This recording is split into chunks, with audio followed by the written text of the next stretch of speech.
I'm the dude. So that's what you call me. Are you a virgin?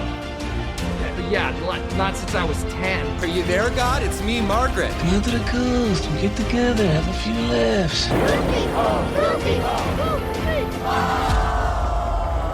Gentlemen, you can't fight in here. This is the war room. Can I return it if it doesn't fit? It always fits. Eventually. And welcome back, everybody, to Movie Mingle. It's Maggie. And Caveman. And today we have a very, very special guest. One of my oldest and dearest and bestest friends in the whole wide world. Oh, my. Jessie! That's me. Hello. Hello! Hi. You're going to want to get a little bit closer. No, I don't want to. Okay. Okay. It's going to be a lot of this. It's going to be a lot of this. We are here to talk about one of my absolute all-time favorite film, the 2005 adaptation of Pride and Prejudice, starring Keira Knightley and Matthew McFadyen as Lizzie and Darcy. It is a perfect film. Spoilers, it's going to be a lot of just me talking about how beautiful and great it is. Mm-hmm. But this movie is very, very special to me for a lot of reasons. Not only is it my favorite film, it's gentle, it's sweet, it's beautiful, but you and I just saw it in theater. Sure did. Together, down in Ontario, California, because they weren't going to show that shit up in the Victor Valley. No, because they used words that are more than 2 syllables long. Yes. So that was not going to fly. It wasn't going to fly. And yeah, we saw it when it came out in 2005. Mm-hmm. And I've loved this movie ever since, basically from the second I sat down. Honestly, from seeing the trailer and going, yeah, like, this looks amazing. Mm-hmm. Do you have any early memories of that trip, of that movie-going experience? I definitely remember the trip, going to see it. I remember... I mean, you know, back in the day, we didn't, like, share YouTube trailers. It was probably like, oh, my God, I saw this trailer on TV. It was great. But, yeah, I remember seeing the trailer, and like you, I've always been an Anglophile. So anything, you know, we were the kids carrying around Shakespeare. Yes. In high school, we were those girls. Mm-hmm. Hi. Sonnet number 167 is my favorite. It does. Talk to us about more than just Romeo and Juliet. Talk to us about Much Ado About Nothing. Yeah, but, like, have you read Othello? Not just watched it? Because and does more really mean more? Yes. Anyway. You might want to cut that joke. No, that's all going in, for sure. I don't even know if there's a Sonnet 167. I made that shit up. Sonnet 167 is like, fuck this place. Yeah. Thou hath the pussy Today of an old cow. I die. And you've smelt what father smelt of elderberries. My mother was a hamster. So we were those girls that, you know... yeah, the nerds. English class was my favorite class. Mm-hmm. Anything with a British accent was automatically better than anything with an American accent. We were single girls. Yeah. Yeah. With hormones flying and all over the place. Nobody who wanted to gather them up. So we turned our attentions to the British. The British. Yeah. Which is funny because they're so repressed and we're like, take our hormones. We have feelings. Yes, but their repression is what makes them so sexy. Because you know that, like, Darcy's a freak in the sheets. Yeah. You just need to coax it out of them. Yeah. Mm-hmm. Just like how Mr. Collins totally gets pegged by his wife. But we'll get to that. With a potato.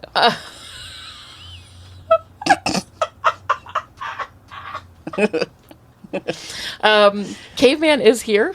just like, I'm just I'm the sound producer today. Guy. Yeah. He's a horrified observer. So, you know, anything technical you need, you know, I'll answer questions. But I don't think you guys don't know. We don't need you. Yeah, we don't. Except I do. What questions would you even have?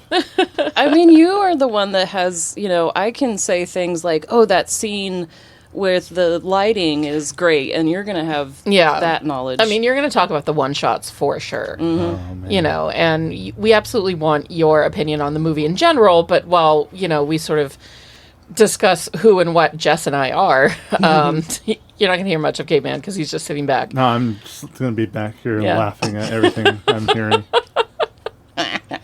Trying not to snort in the microphone. Oh, I'm definitely going to snort in the microphone. No, that's fine. Yeah, and you're going to have to listen to it several times. Try to pull back, but, you know. This was going to be a very lightly edited episode. Which is great and terrifying. Mm-hmm. So, I don't know if you remember this. I don't know if this was Pride and Prejudice or if this was Frankenstein with Benny and Johnny Miller. Mm-hmm. But do you remember we went into like one of those like mall candy shops at Ontario Mills beforehand, and like we bought some candy, and I gave the dude a $20 bill, and he tried to say that I only gave him a 10. Oh my god! And we had to stand there and argue with him. Oh, he was such an asshole. He was such an asshole. He was like, "No, you gave me a 10. You gave me a 10." And I was like, "I did not. I handed you it. I only had a $20 bill in my wallet." No, it was only a 10. It was only a 10. I'm a teenage girl. I know how much money I have to spend on candy, and sir, you are lying right now. I mean, in 2005, you and I were both in our 20s, but I don't. 21 is also a teenage girl. I don't know numbers. I know. And that's how why old am I? you. 6. Yeah. Jessie and I met in high school. We met in my sophomore and her junior year in our shared PE class. We met because my good friend Angie in the class, who is one of the shyest people I have ever met in my life and who does not talk to anyone. Yeah. Randomly got up, crossed the blacktop to sit down next to the other quiet girl that spoke to no one in this class. And, you know, so the fact that Angie even did that is a miracle. It was almost like she had to bring us together. It was meant to be. It was meant to be, yeah. And I followed because I'm just a loyal golden retriever. And our first conversation was about... belly buttons. And not just belly buttons, but how they smell. Yeah. And if you want to know why, if you've ever stuck your finger in your belly button and then smelled it, you know what we're talking about. You know what we're talking about. It's a thing. It is. And that birthed a 23-year friendship.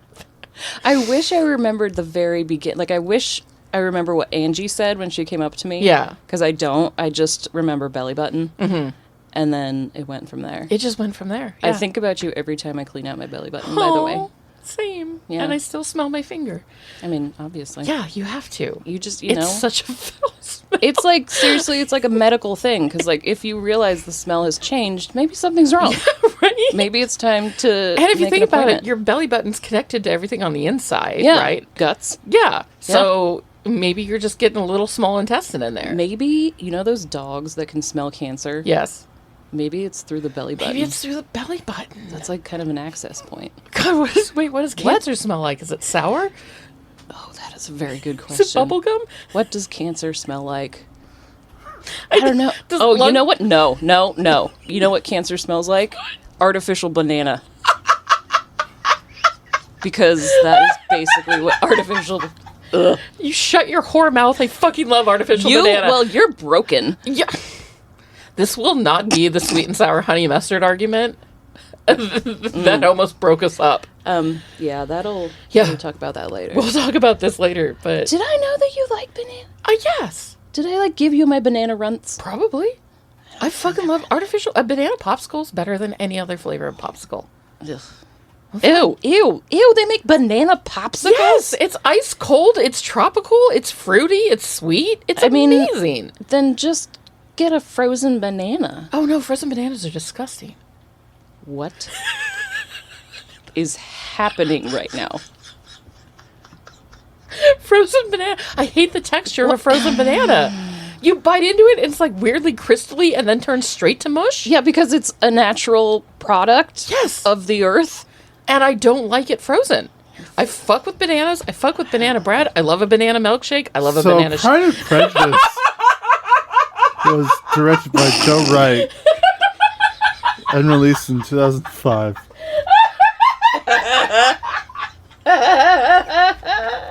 And that's why Caveman's here. Mm-hmm, yeah, we're the llamas and he's the circus wrangler. I don't know, or maybe I'm a.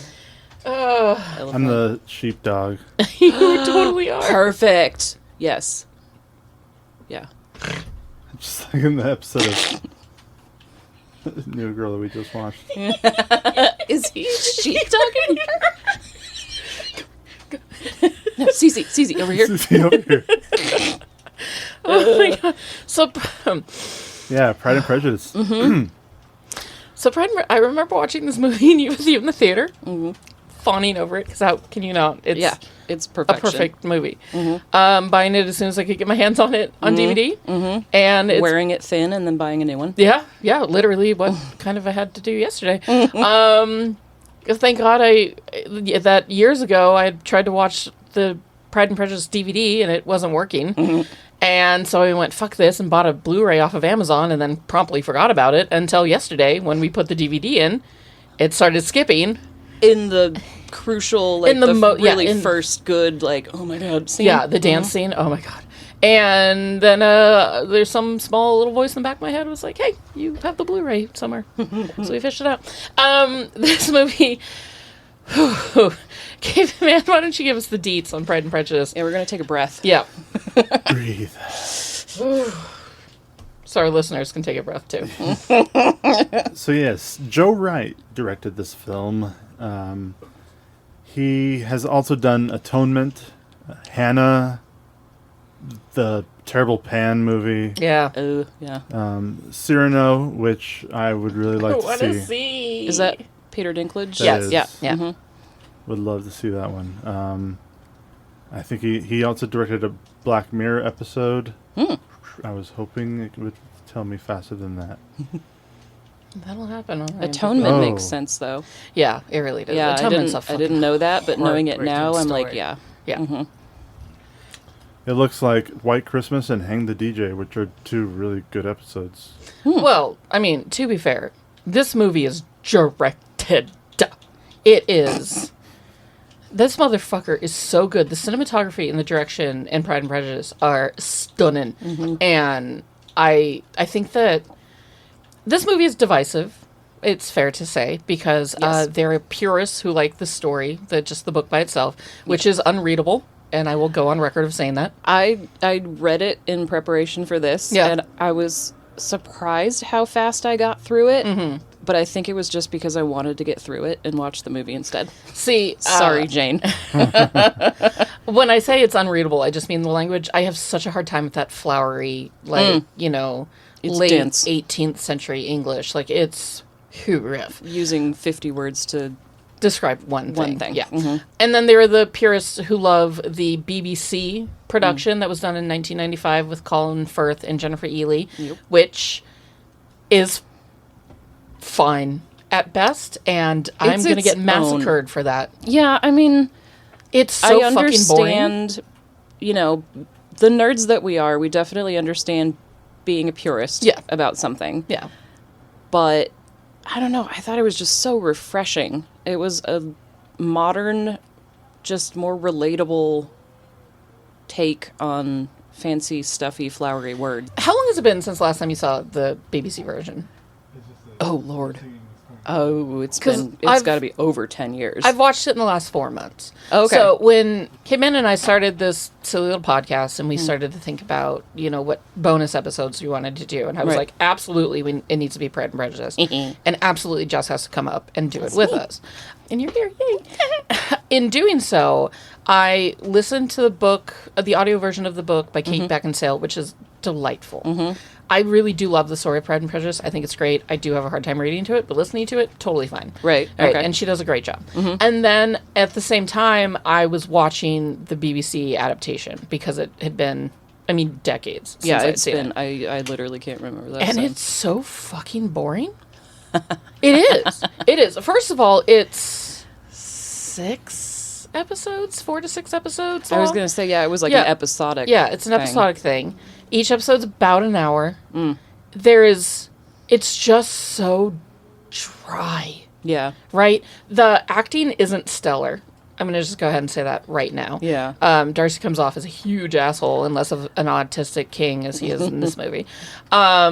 There's not music in the... There's lack of music, which is probably the biggest problem. Yeah. And it's just wall-to-wall conversation between all the characters. So it's basically reading the book, but in visual form. Yes, it is there's absolutely no that. editing. There's no... No, they don't cut unnecessary scenes, like unnecessary conversations. And I get it. So it's an unabridged or mostly an unabridged story, which is what people wanted. Yeah.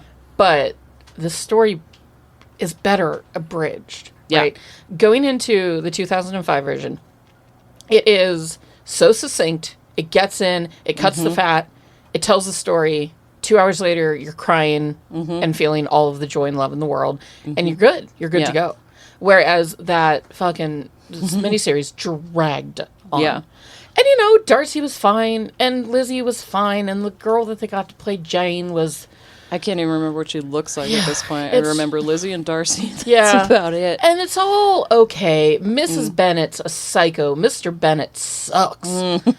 I understand the reasoning behind why Jane Austen did it, in the book, so canonically, the relationship between Mr. Bennett and Mrs. Bennett is very, like, it wasn't a love match, right? No. Yeah. No, It's strained as all hell. Yeah, it's strained as hell. You know, he cannot put up with her. He's just constantly annoyed by her They're stayed together for the kids. Anxiety, right? Yeah. Like, it's not a good relationship, and you feel it, and then kind of feel bad for the women, and it's just all, I don't know, it's all just real. And the costumes are terrible.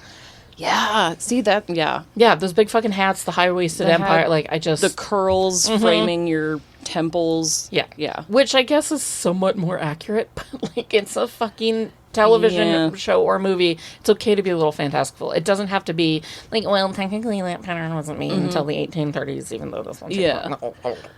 I feel like it takes you out of the experience because it's something so foreign-looking that you're like, why do these people look like this? It's almost too cheesy. Yeah. And it's not real. In the way that, like, a lot of the same costumes are kind of mirrored in Emma Thompson's genius Sense and Sensibility, but there's a lived-in quality to that movie. You know, you feel like you're just stepping into somebody's life and watching it for a few hours. It's more natural. It's more welcoming. Whereas the BBC version is kind of like a play. It's just all glossy and sit plastic down and fake. Listen to this story. And also, they had no chemistry. No. None. I mean, let's face it. Everyone's thinking about it. It's the only good thing about that is the jumping naked into the pond thing. Yeah, like Colin Firth in a wet white shirt. And even that doesn't really hold up nowadays. No. I mean, Bridgerton's done it like 7 times, and they've done it better every single fucking time with hotter guys. Yep. Like, I love me some... All I can think is James Darcy. That's not his name. Firth. Thank you. I love me some... my brain just went James Darcy, and I was like, not even the right person. Like, he's not even in this conversation. I know his name's there, but shut up. Yeah, like, Colin Firth is a great actor. He's He's handsome as hell. Like, I wouldn't kick him out of bed for eating crackers. Yeah. But, you know, fucking Bridgerton's doing it better. Yeah. And, excuse me for needing a little bit of fantasy in my life. And, like... As far as I can tell, because I've seen this movie 1,000 times, there is no gratuitous, like, sexy moment for Mr. In the 2005 version where, like, Lizzie's like, oh, I shouldn't see you there. You know, like, oh, he's in a white shirt. Oh, my stars. What is this tingling in my nether regions? I've never felt it before. You know, like, which is unnecessary. You know, and people get on the 2005 version for being unnecessary, and it's like, bitch, that's the most unnecessary thing. It's the only part that y'all remember or care about. So it's fine. It's fine. If you want the 2005 BBC version, watch that. If it's not your jam, watch the better version. Watch the movie. And, you know, it's also nice to just be like, I've got an afternoon or an evening, the husband's gone, the kids are mercifully quiet. Like, what am I going to watch? I'm going to watch something I've never seen before? I'm going to watch Pride and Prejudice, or these days Eras. But that's another story. Yeah. It's like a comfort movie. It is 100% a comfort movie. Yeah, it's like it's the movie version of a warm bowl chicken noodle soup with breadsticks. It's a nice, that sounds good, breadsticks. Right? It's a hug. It's, you know, it's so beautiful. It's so gentle. The way that this film starts, setting, you know, literally dawn on the family home and just watching them all go about their lives. The music. It's a beautiful opening. It's such a beautiful opening. The music. The cinematography in this movie fucking The music and slaps. cinematography The are... music. Well, let's talk about the music. Yeah. Dario Marianelli, who has 3 out of 4 movies that he's composed. He's done with Joe Wright, right? They at least star Keira Knightley. I don't know if Joe Wright also directed, because I think Anna Karenina was not him. I don't think Joe Wright did that one, but it was composed by the same composer. I really should look into his stuff because I love this soundtrack. This soundtrack, the music is so Caveman knows. It works well for the period. Yeah, it works for. It's so dainty and sweet. It's upbeat when it can be. It's soft and sad when it needs to be. I've heard a lot of these songs falling hundreds asleep. and hundreds of times falling asleep at night. It's the perfect. There are some songs in here that are like the perfect soundtrack playlist. to fall asleep to. Yeah. Because it's so just gentle and piano laden and lovely. Absolutely. Do you mean pianoforte? Oh, yeah. El Forte, you. Hey. Ew. The cinematography was Roman Ozen, whose only other work I'm familiar with is The Autopsy of Jane Doe from 2016. But this cinematography, the long shots that were taken, especially with the opening and dawn, a lot of that kind of outdoor lighting was very impressive because of how short a window you have to shoot something like that. With the amount of time it takes to reset anytime you might mess up or just want another take, your lighting has completely changed by the time you can do it. So getting that opening shot and then the end shot of the movie, with the mist, the main him walking towards the camera in the mist, I thought was an absolutely beautiful shot to stay on that whole time. At the beginning, once you go into their house, and they're taking the take is taking its time before it cuts again to really show you the inside. Yeah, it's a nice real quick one shot. And nothing's really happening. It's just life just in a house. The life of the Bennetts, which is it makes them sort of richer and more real. Again, we're going back to the BBC version from like 95 or whenever it came out. I think that's right. Yeah, it like everybody's so, prim and proper and upright and always in the fancy costumes and blah, blah, blah. Whereas, like, this is 5 fucking girls in a house with a neurotic, anxious, and depressed mother who can only think about marrying them off, and then Donald Sutherland, perfect girl dad. And, like, it's nice seeing the life. They're not just sitting in chairs, needle pointing. It's right. They're chasing each other, they're reading, they're laughing, they're arguing. It's real and it's really beautiful. One of the things I noticed on that first one take was the set decoration. I haven't put it in my notes, and then I found out that it was nominated for an Oscar for its set decoration. Yeah. Complete art design in general, but that opening shot and showing just that cabin, but throughout the movie continuously you see the attention to detail that they put into it, and that's when one shots like that are fun to really show an audience that this isn't just a set that we just kind of threw decoration on. No, it's a real place. It's a real place lived in, and it really shows with that long, like when you see how much detail they put into a set. We have Keira Knightley as Elizabeth Bennet, who is, of course, the main character. Matthew McFadden as Mr. Darcy, her enemies to lover, future husband.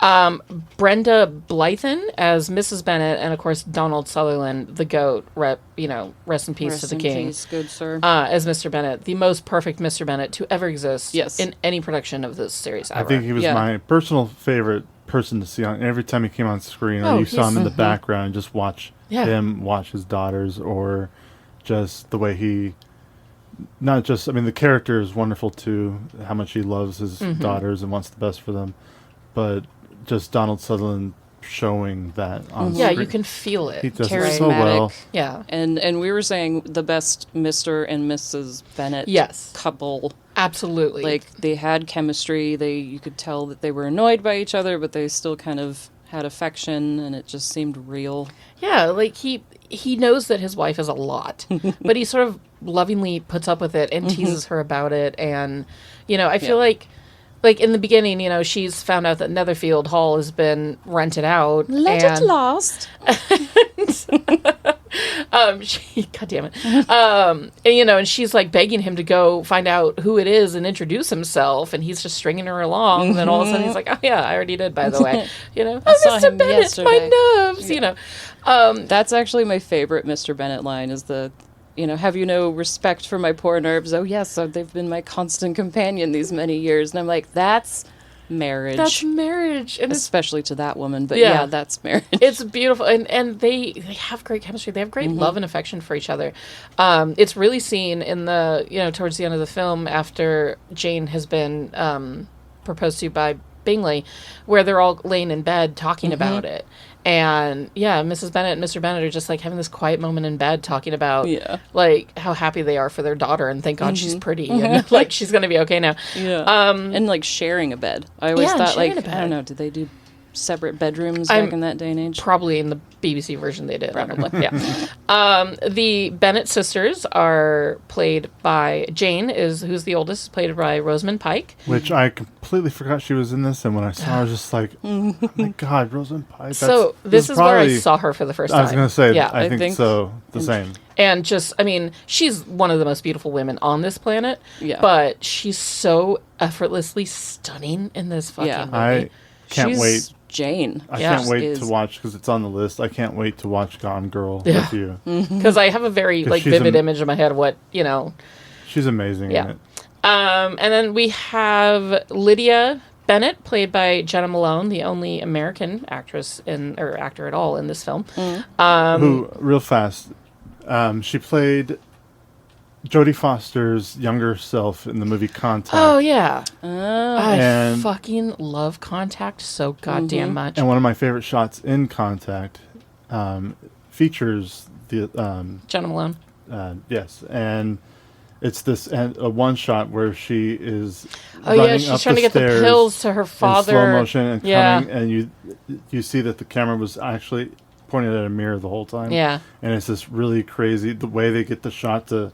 Because she came up the stairs and then towards the bathroom window. So, seeing the breakdown of that shot, of how they were able to morph those two scenes into one. Contact is a great fucking Contact movie. Altogether is one of my favorite sci-fi movies. So Jenna Malone plays Lydia Bennet. Carey Mulligan in her first ever role. In fact, her first ever audition. Baby Carey Mulligan. Baby Carey Mulligan as Kitty Bennet, and then Tallulah Riley as Mary Bennet. Who is, the sweet asexual spinster aunt that's just in the corner that, Darcy's going to end up supporting for the rest of her life.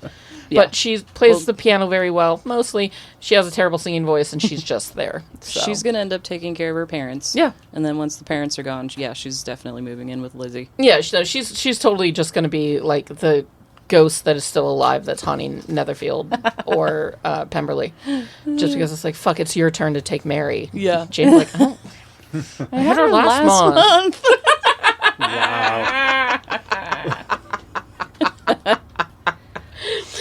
Claudie Blakely plays as Charlotte Lucas. I don't know her from much else, but she's absolutely amazing in this film. We've got Simon Woods as Mr. Bingley, and Kelly Riley as Caroline Bingley. Which I love that, I don't know, were they gingers in any previous versions? I don't... Actually, he might have been a ginger in the BBC one. I remember the Bingley in the BBC version was like pleasant. He was entertaining, but nothing as sort of like delightfully dorky as this guy. He's such a derp. Then we have Rupert Friend as Mr. Wickham, or as we've always called him because of this movie, Poor Man's Orley. Poor Man's Orley, because in this film, he looks like a cheaper version of Orlando Bloom. And also Tom Hollander. Can't forget Tom Hollander. Can't forget motherfucking Tom Hollander as the goat of this film, as Mr. Collins. Pretty much steals every scene that he's in. Every single goddamn scene so that little man he is perfect in this movie. Rounding out the rest of the cast, we've got Penelope Wilton and Peter Wright as some short little, kind of slightly cameo scenes as Lizzie's aunt and uncle, the Gardners. And most importantly, because she almost got an Oscar for it, motherfucking Judi Dench as Lady Catherine de Bourgh. Playing just one of her bitchiest roles and doing it with such joy. So a flawless cast, kind of top to tail. It is a great sort of like British character actor, they put the time and the effort into finding the right people for these roles, and they surely did. Keira Knightley was nominated for an Oscar for this role. Yeah. It went to Reese Witherspoon for Walk the Line? Walk the Line, yeah. Oh. Walk the Line. That's pretty good. stiff competition there. Yeah, I mean, like that wasn't a hope in hell. Yeah. Yeah. They also were nominated for costume design and an original score, as I said earlier, art direction. Memoirs of a Geisha won for art direction. Yeah. And also for costumes. Yeah. And then Brokeback Mountain won for original score. Interesting. That is a lot of like... And Brokeback Mountain was also a Focus Features film, just like this one. That is a lot of tragic romance at the Oscars that year. It was a heavy year. Like, holy shit, that's a... I think... That's just like, okay, well, we're going to cry at this, and we're going to cry at that, and I'm going to cry at this, and I'm going to cry at that, and none of them get a happy ending except kind of Memoirs of a Geisha, like slightly. A little bit, yeah. But the rest of them are like, well, and, and this one. Yeah, this one is the happiest and most precious of the small endings. ray of hope in all of that tragedy. Yeah, right. This story is, of course, all about finding love in a Regency era of England. Oh, what is it, Caveman? Oh, I wanted to see who won the Oscar of that year, because you guys were talking about, like, tragic romance and stuff like that. It was Brokeback Mountain, right? No, Crash. Oh, yeah! Talk about broken romance. And Capote was another nomination. God, Capote is a great fucking movie. And then Munich, and then Good Night and Good Luck. And David Strathairn. Heavy year. Yeah. Yeah. Well, I mean, it's pretty heavy. Yeah. What is happening? Oh, he's just... Producer Robin is very upset by everything that's been going on in our home over the last couple of days. He's very excited to have his Auntie Jess here as company. He hated the air mattress. Yeah. I've never seen him so scared of anything in my life as an air mattress. And then he really didn't like the new air conditioning units that we set up today, but he is now grown comfortable with Poor them. boy has experienced a lot of change in the last... Yeah. A little over 24 hours. This is also the anniversary of the day we got him. So happy he's Gotcha like, Day, Robin. I made it a year stress-free. Yeah. And now... And then this air bitch mattress shows up. What the hell? Everything goes to hell. Now there's a very loud, cold box in the corner. but it feels so good. God, shout out to our landlord for coming through with some AC units during a heat wave. Like, thanks, man. Put on a shirt, though. Seriously. Like, yeah, he does like to walk around shirtless. By the time that man's in his 70s, he's definitely going to have skin cancer. Oh, he's going to be like a leather bag that's like, yeah. Let's hope you don't listen to this. Oh. Sorry. That? Sorry, but I mean, put on a shirt. But yeah, but it could be worse, though. It's not unpleasant that he doesn't wear a shirt. Oh, yeah, no, it's not like, dear Lord. It's not like our first landlord. Can I tell you what critics and audiences thought about Yes, please Pride do. and Prejudice? Rope us back in, honey. Sheep herd us back in. Well, it was made for $28 million. It domestically made 38, so it made a little over its budget. Then another 88 worldwide, which really bumped it up. But I think the thing that really made its money was $74 million from home media. Yeah, that's about right. I mean, so, and back that's just in DVD sales. So back in 2005, this is a Focus Features film from England. It wasn't going to play widely in America. Right. I mean, we had to go to a theater 45 minutes away just to see it. Yeah. It wasn't going to play up at our local megaplex. I imagine it did well on the coasts. Absolutely. Middle America? What? Yeah, No. probably not. Not a lot of people in like Nebraska were frothing at the mouth for this particular version of this movie. But even if they were, they weren't going to have a chance to see it unless they traveled to a bigger city. So it makes sense that I was completely blanking out when you said how much it made in its first run domestically. 28, or it was made for 28, made 38 domestically. In America, it made 38 In America, million. yeah. Okay. And internationally made 88. Yeah, and you got to imagine a huge chunk of that was probably in Britain. I think it was a bigger hit I'm over sure there. it was, yeah. But so, yeah, it had a fair run. It made back its budget in the States alone, which is great. But a lot of people it probably had a very long run time, too. Like, it wasn't a quick in and out of the theaters thing. This is one of those things that, like... I mean, back then, if it was making a little... Yeah. good And if it amount was of money, making money, and then they slowly pushed it out into more markets. So suddenly, you could see it closer to home or whatever. Oh, sure, yeah. Smaller theaters would start. Yeah, and in fact, I'm almost positive that it wasn't. This movie we probably didn't see this movie like opening weekend. We probably had to wait for it to find its way to Ontario. Yeah, as opposed to going into like LA to see it, which is just too far. So. Yeah, like, and then, afterwards, you either want to see it again, like I desperately wanted to every day for the rest of my life, or, you didn't get a chance to see it, but you knew it was coming out on DVD the following year, so you just waited. And so, 78 million is great for physical media. I mean, we owned 2 copies of it. We did. We did say goodbye to the DVD today. Saluted our good old trusty DVD copy that no longer works. Been with me for a long time. Now it's time to go, my friend. Thank you for your service. Going back to it, this movie's about. Well, let me add. Yeah. Let me just add real quick. Yeah, I just wanted to add.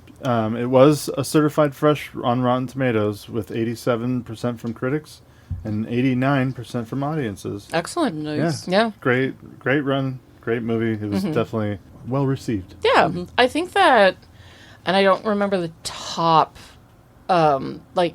set of movies, but I remember that Letterboxd put out a list of like their top 20 movies that are in their users' top 4 favorite films, and this Pride and Prejudice was like 6th or something. So nice. it's a beloved series. I talk about this movie all the time, and if for the most part, people say that they've seen it and they loved it, because how could you not? Yeah. And B, they say, I haven't seen it, and then I say, come over to our house, we're fucking watching it. Yeah. And you have no choice in the matter. You have no choice in the matter. Yeah, I was going to say, too, you mentioned Pride and Prejudice, and I feel like nowadays, most people think of this one. I would agree. Yeah. And, Pride and Prejudice has been done 1,000 times in 1,000 different ways. There's Bride and Prejudice. Zombies. Pride and Prejudice and Zombies.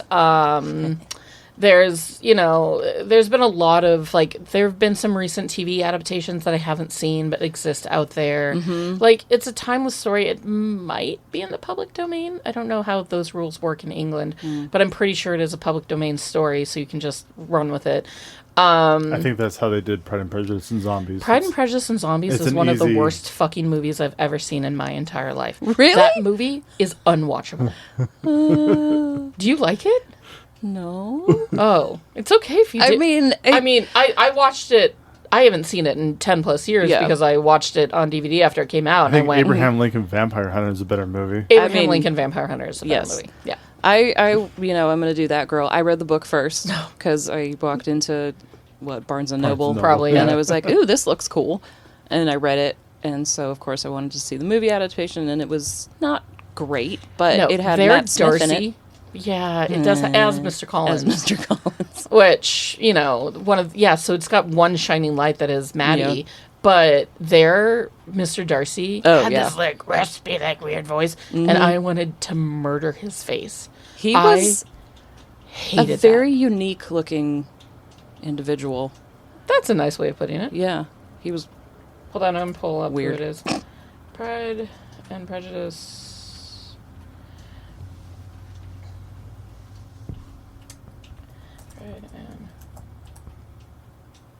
and Zombies. Oh, it was Lily James played Elizabeth Bennet. You know why I know that? Why? Because I'm a Matt Smith groupie, and that's they met on the set of that, and then they started dating, and they're really cute together. They're not still together, though, right? I don't think. No, I think he's not married. Not yet. Think so. He hasn't met me yet. You're married.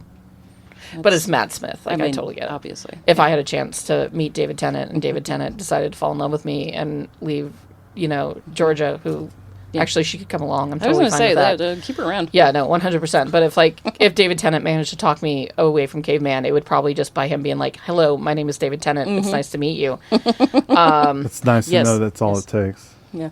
Do you blame me? No, he's an amazing looking man. Yeah. Yeah. I get it. And I just want to wrap myself around his tiny, tiny body. He's so skinny. Anyways, Sam Riley. We don't live near him. And hopefully he never hears this. Sorry, sir. I love you so much. We respect your work. Meanwhile, Oscar Isaac's like, whoa, she apologizes to him. Somehow Palpatine returned. Right in my mouth. Yeah, Pride, Prejudice, and Zombies sucked. I'm not even going to go into it. It just, that, it was shit. And, the cast is so good, though. I mean, fucking Charles Dance, Lena Headey, Matt Smith, of course. Like, it should have been better, but it wasn't. It was hot garbage. Pride and Prejudice, of course, is about finding love in Regency England. Back then, women couldn't inherit their father's estates because we're delicate and we have ovaries. Obviously, yeah. And we're not allowed because we're stupid. Mrs. Bennet and Mr. Bennet had 5 daughters. And I would say that Mr. Bennet is not necessarily he's not a wealthy man, but he's not a poor man. He's very solidly, like, upper middle class. Yeah. They have the means to have a few servants. Yeah. There's, like, the house servant. I'm sure they make ends meet. They've got a cook. They got a cook. They don't have to boil their own potatoes. Which one of my dear cousins doing? They got they're solidly, like, I would say, upper middle class. The father doesn't like town. In other words, he doesn't like being in the city of London. Yeah. So they live out in the countryside. It's all about them finding love, or at least the main two, Jane and Elizabeth, finding love, because they're now kind of at that marrying age, which is like 14. Yeah. Not really. I mean, I think that they're both like at least 18, 19 in this movie. Like, I don't even know if they say in the books how old they are. No, but it's I always imagined early 20s. Yeah. Well, I mean, Charlotte's 27, and she's considered an old spinster. True. So mid 20s. So yeah, I would say I mean, for modern standards, I think you're supposed to think that they're like late teens, early 20s, but I think in the reality of it, it was more like probably like 16 to like 19 tops. I'm 18 and I haven't found a man. I'm just gonna you're just gonna curl up and die. Convent. Meanwhile, my 15-year-old cousin that developed early in terms of body, but definitely not mentality, is already married off to a 45-year-old man, and we're sad for her every day. Yeah. Being a woman is great. Hey. Woo. Yeah, we all know the fucking story of Pride and Prejudice. I don't need to go through it beat by beat. It's great. Well, I do like the title. Yes. Like, when I was younger, I never really equated, it's Elizabeth who is too proud, which you would think would be the man's role. But it's Elizabeth that's too proud, and no. Erase all of that. Because it's Lizzie who's prejudiced. Yeah. Yeah, Darcy is too proud to admit his feelings, to admit his shortcomings, to admit that he is taken by this inferior woman. Inferior birth. Yeah. Lizzie is very prejudiced against him. She literally holds the fact that he's a rich man against him. Yeah. Which he can't help, as her uncle points out. Yeah, that poor man. Can I just say, can you imagine being so incredibly rich that you can afford 6 men to stand behind you when you need your chair pushed in and out? No. I can't, actually. But I can imagine you being that rich and then me inheriting it when you accidentally meet a grizzly. And anyways, so back to the movie. All right. Yeah, I mean, this isn't a story about poor people. It's Regency England. It's about the upper crust. Duh. We are introduced to the Bennet family. They're all insane. We're introduced to the idea that there's going to be a ball. Balls are big things in the Regency era. Big balls. Ooh. You like big balls. Do you have the biggest balls of them all? Yeah. I would love to go to a ball. I would love to get dressed up. And obviously there's nothing else for these people to do, so they all know the choreography to all these dances.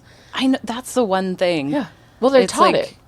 It's so just there's people that go around teaching. Yeah. This is and it's like, it's tied to the song. Yes. I guess, if you're talking like a waltz is always going to be to some waltzy, I don't know, music. Yeah, and like song. different songs had different dances. It's sort of like, it was basically Just Dance for the Regency era.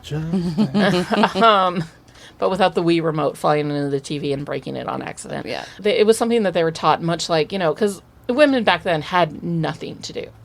They could not work. If they were rich, they just sat around all day. Which is why to be an accomplished woman is to spend that time doing hobbies like needlepoint and embroidery and letter writing. And painting a table. Painting a table. Which apparently Georgiana is very good at. And so she's just picturing... like she's restaining furniture. That I mean, that would at least be useful. Yeah. What I think there is, she's just like painting out a little design. Yes. Like, oh, I want these napkins. Like, she's playing interior designer. Like, we've got the weird little square table behind Caveman, and like my hobby was to like paint a flowery scene on it. And that's you know. You could talk about my beloved painted table. There was other, you know, like, again, going back to Bridgerton's the biggest thing in the world. We've all seen it. So it's languages, it's dancing, it's, you know, it's pianoforte, it's high society stuff that you fill your day with because you literally cannot do anything else. Like, you can't go anywhere without a man. You can't think without a man. You can't, you know, like, there's just food, and there wasn't even good alcohol. There's just like fucking food and lemonade and balls. Lots of lemonade, I hear. Lemonade. Maybe some wine if you were... Yeah, old enough or fancy enough. Did they have beer back then? Yeah. I mean, was beer's like a poor people's drink. Probably, yeah. Ales, because they you know, they're ale houses, they're pubs. True. And beer's been around since man discovered Egypt, water. Ancient Egypt had beer. Nice. So...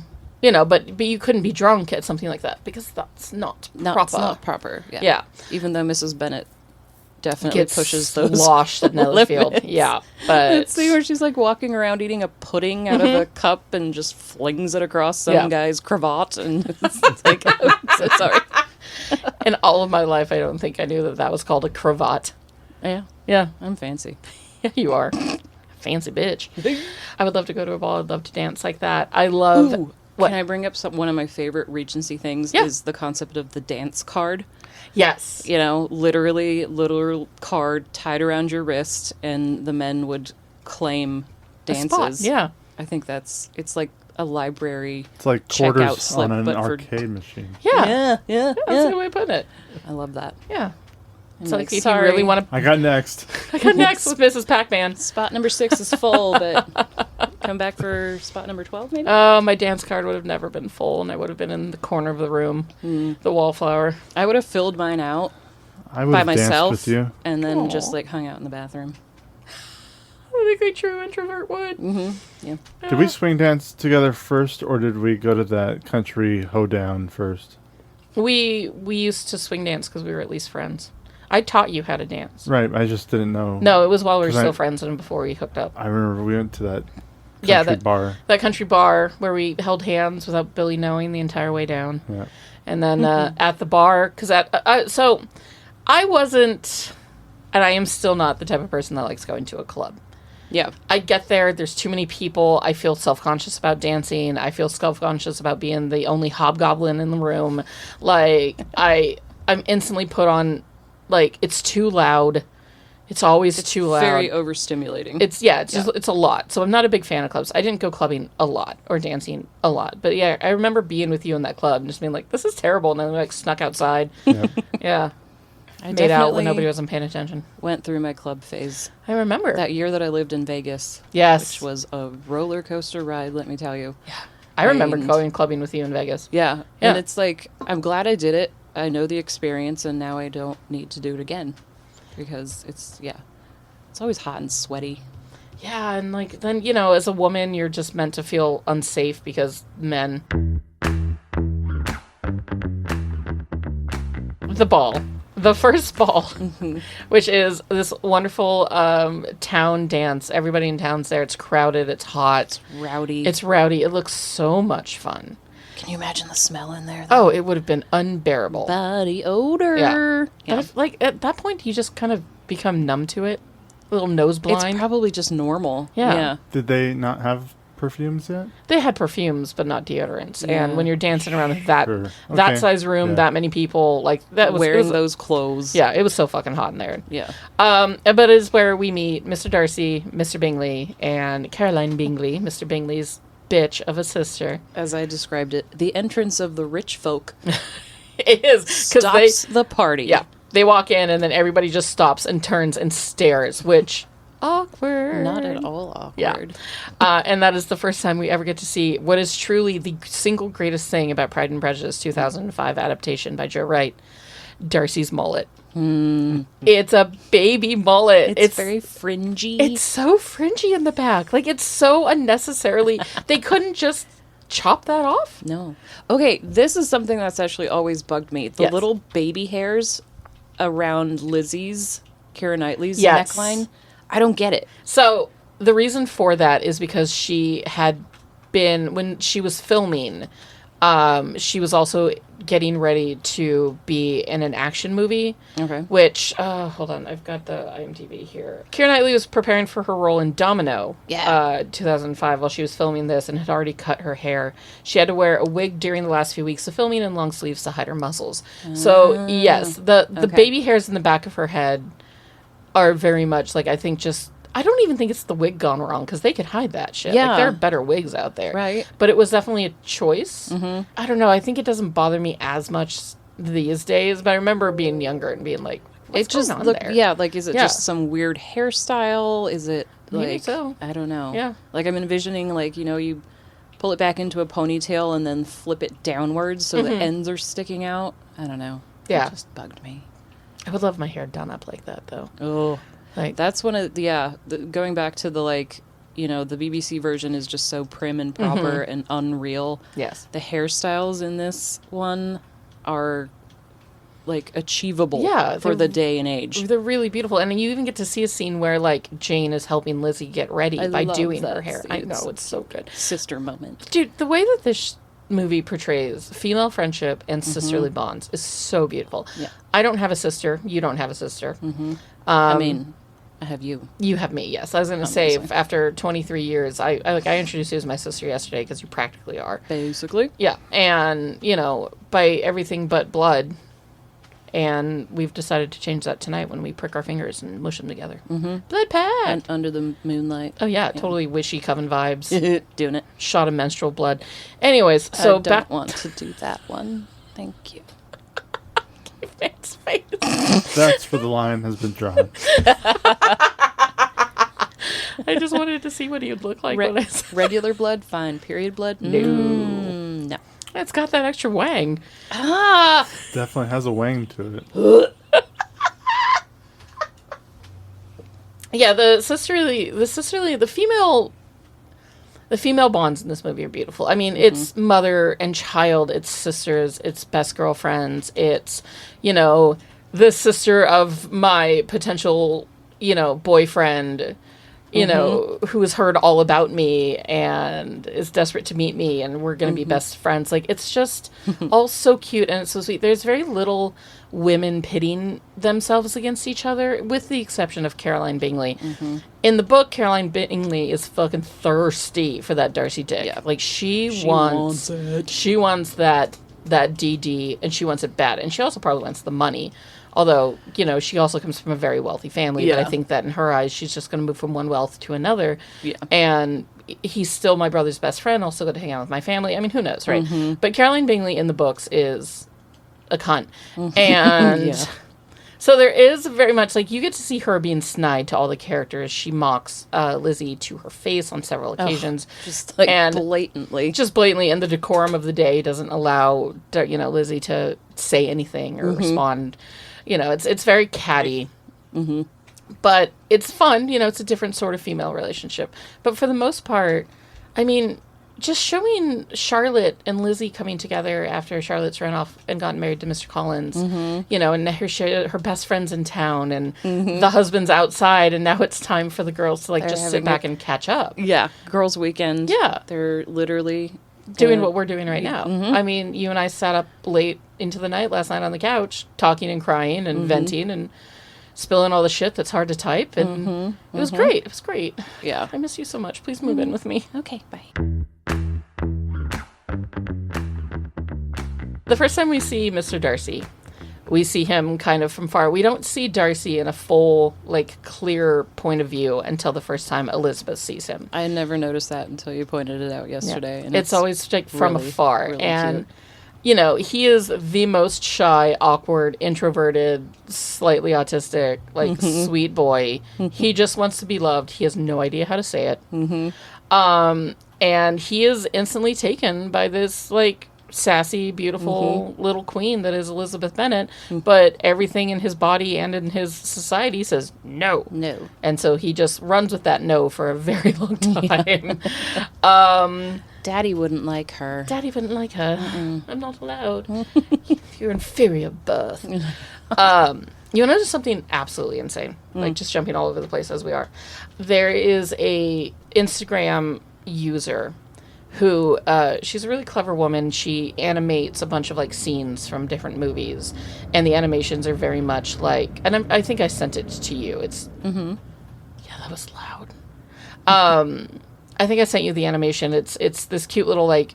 She like moves the characters around the white screen. You can see like the cut boxes, the cut and paste boxes. There's a lot of little cute inside jokes. Anyways, she did a small animation to the proposal scene in the rain. Oh, under the gazebo, which is one of the greatest scenes epic ever. Absolutely. Epic. And I left a comment on her Instagram page saying that it would be, there it is, that I would watch the whole movie in animated form like that. Yeah, just like if she were to take the way too long of a time to sit down and do that. Or could you imagine? I would watch it. And as of right now, as of recording, let's see, that dumb comment of I would watch that whole movie like this has 9,826 likes. Oh, likes. That's amazing. All. Yeah. And I've never had any sort of engagement like this online. Yeah. But it's been going, by the way, I wrote that post, you can hear it in the background here for a second, 10 weeks ago. that it's a 10-week-old comment. Yeah. And it's gotten almost 10,000 likes. Yeah. It's insane. 1,000 likes a week. Yeah. It's bonkers. And it shot up so fast. And I was just like, well, that's weird. The only ever time I've had any sort of internet, like, connectivity like that where a bunch of people, like, freaked out by something that I posted is when I posted about my baby son's circumcision and got on the side of anti-circumcision Twitter, and they proceeded to yell at me, send me death threats, and say all sorts of terrible things to me for 3 straight days because I dared to say I was going to circumcise a kid. Like, it was hysterical, actually. I had so much fun. It was so much fun reading all those comments. But yeah, it's kind of nutty. Anyway, back to Pride Prejudice. We're never going to get through this fucking movie. Caveman, tell me your thoughts on Mr. Darcy. Mr. Darcy. I mean, it's fun to watch him when he's on screen. He definitely takes over the scene. He's just this presence that is fun to watch. The way he handles himself, the way, especially, like, I know you love the scenes when he's, like, his hand is the hand flex. No. Like, yeah, we'll talk about that's that. a whole moment. But just that charisma. A lot of charisma, a lot of confidence. Yeah, he's not just because he has money. The man is smart. Yes. Yeah. He's not. He knows what he's about. He knows what he's about, but he's not going to take anybody's crap. No, he doesn't suffer fools. He doesn't like anybody wasting his time, it seems. Especially when he starts meeting some of the other, like Elizabeth and her sisters. Yeah. He acts like this is just a waste of time, of my time right now. And that's the way he comes off at the beginning. And seeing it because he just kind of... little snobbery. Yeah. Especially when he first meets Elizabeth and just says she's not handsome enough. Yeah. She's not handsome enough to tempt me. And it's like... that he says not to Elizabeth's face, but basically to Elizabeth's face. Yeah. Yeah. But, I mean, first of all, Keira Knightley. Yeah, right? Yeah.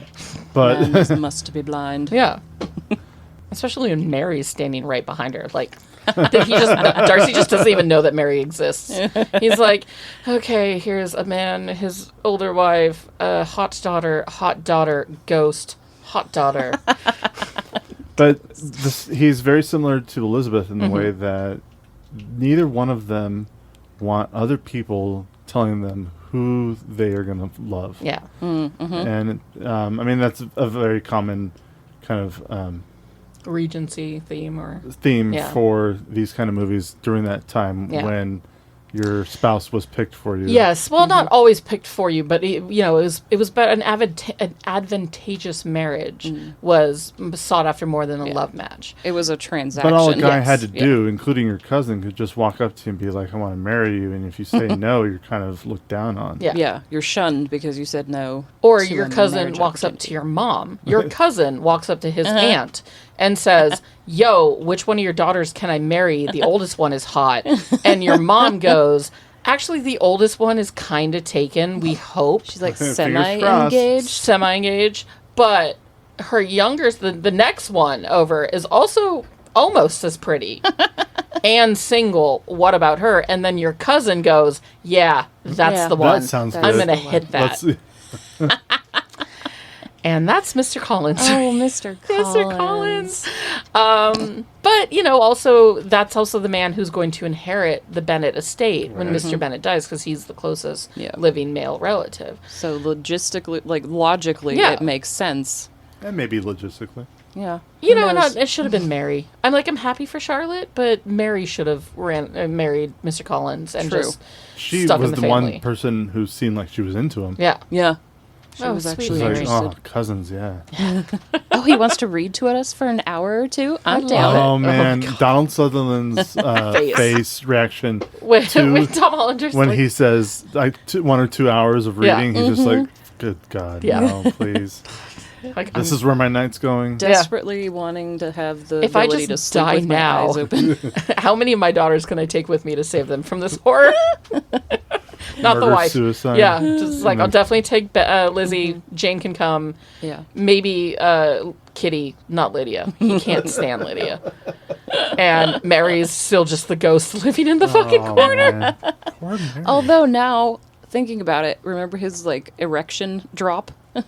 When he's actually giving a sermon in church. Oh, and he God, says, I thought you were talking about Mr. erection? Bennett. And I was like, what no. point do we see Donald Sutherland's erection? Because you have I'm to going pay back for and watching the special version of that right now.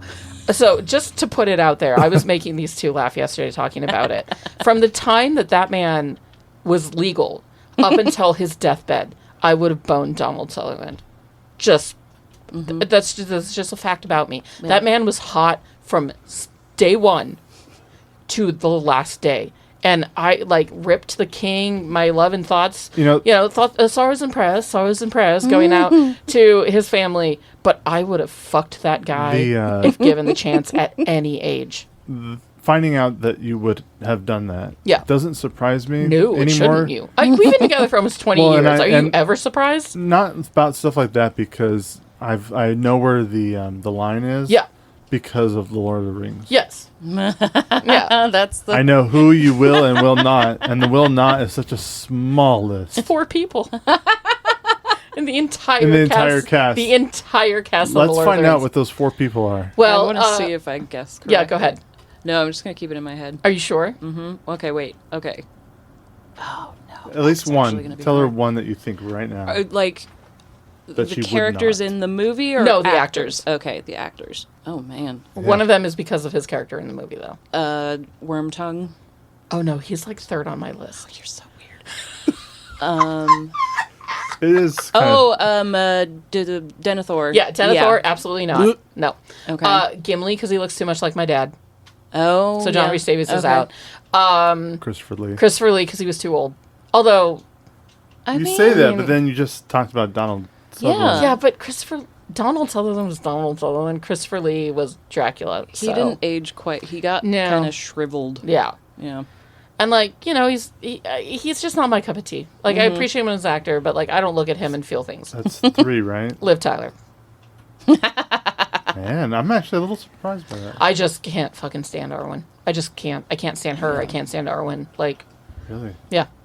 And that's it. That's the list. Ian McKellen, absolutely. Liv Tyler in Armageddon. Yeah, she was pretty hot in that. But I don't like Arwen as a character. And she's really creepy in The Leftovers. Mm-hmm. And Eowyn exists. And so does Miranda Otto. Yeah. And you can't put fucking Miranda Otto up against Liv Tyler and not have me go. She's the better Miranda character Otto. and the better actress. Yeah. Agreed. And then Kate motherfucking Mother Blanchett, who could destroy me, and essentially I would thank the best actor in the whole film, the whole series, Kate Blanchett. It's between her and Aragorn. As far as best acting, Bernard Hill's there. Oh, I'm not saying he's bad. I'm just saying. Pippin is based. Billy Boyd is Pippin, and they're all great actors. They're all great. They're all. Even Denethor does a really good job. But Kate Blanchett might be. And Ian McKellen. Ian McKellen, I was going to say, is up there. Yeah. Okay, Ian McKellen's number 3 for me then. In terms of best acting or people you'd fuck? I think. Or both. What were we talking about before that tangent? Donald Sutherland. Yeah. Donald Sutherland, Mr. Darcy, Mr. Collins. Mr. Collins. Yeah. If you have not seen MASH, which have you? Have I made you watch MASH? Like the TV show? No, the movie that the TV show is based on. I don't think I've seen many, many, many episodes of the TV show. I always forget that the movie came first. The book came first. The movie was made after the book, then the TV show came. Okay. And I've read the book, and it's delightful. And I've seen the movie, and it's fucking amazing. And I've watched the TV show, and it exists. But that movie has... I'm not a fan of the TV show. It's just... Alan Alda, though? I mean, no, don't think I wouldn't just take Alan Alda to town if given the opportunity. But Donald Sutherland plays that character, right? Donald Sutherland is Hawkeye. Oh. Yeah. Okay, yeah. Then you got a young Elliot Gould, Boner City. Then you got a young Tom Skerritt, Boner fucking City. Like, that movie is filled with hot teas across the board. And it's really fun and very entertaining in the first use of the word fuck in a movie that was not bleeped.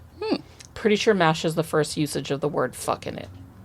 Grand Prix. Yeah. Nonetheless, definitely check out MASH if you haven't seen it. It's a delightful fucking film, and it's just filled with stone cold fucking babes across the board. In uniform. Yeah, and I would have ripped through every single last one of them.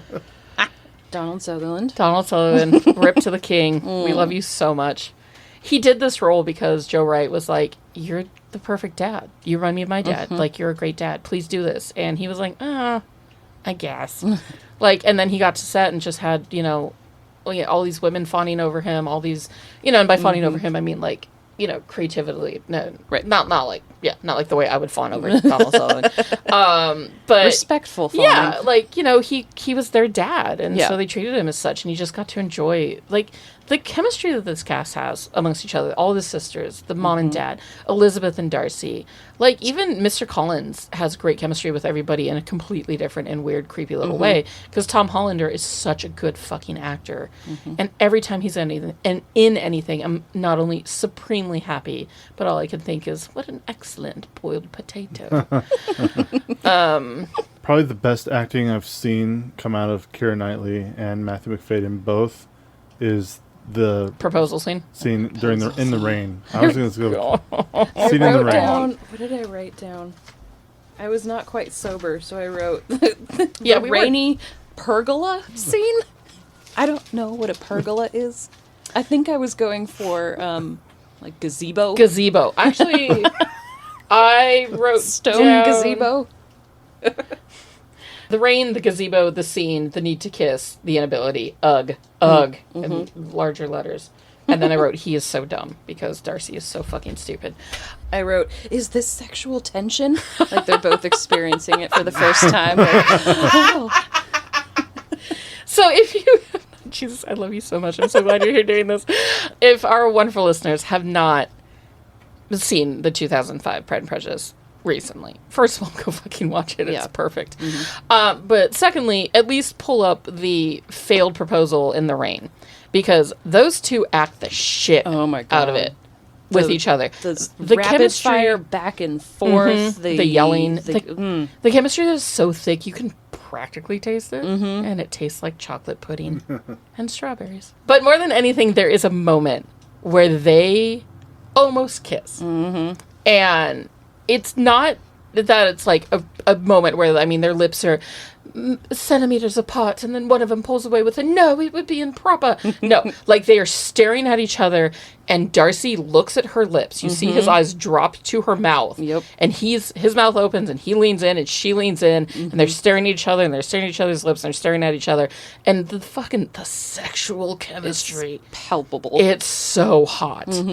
And you're just like, fucking make out already. And kiss. Yeah, and then they don't. And you're just, left grieving because of the failed proposal. And then on top of it, just like, why didn't they kiss?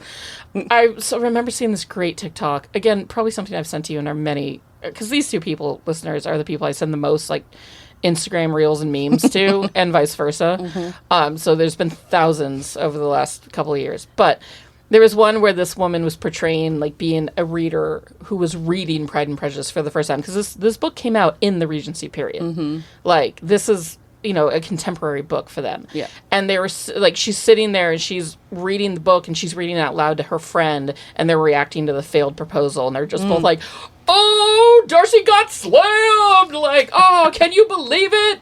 You're inferior, Birth! Yeah, like they're just reacting the way that like modern fans would react to read. Can you imagine reading that book back then and being like, oh my god, he's proposing. Oh my god, she said no. She said no. And then like sitting there and being like needing to talk about it and having nobody. So you gotta call up the carriage and put on your petticoats and go over to your best friend's house And be like, yo, did you read that chapter? I did. And then they'd sit down and they'd have tea and they would talk about it in a very refined way, which is equivalent to this podcast right now of you and I screaming at each other while drinking beer, and Caveman sitting in the corner just being our sound producer. I love you so much. Thank you for doing it. Everybody has their job. Yeah.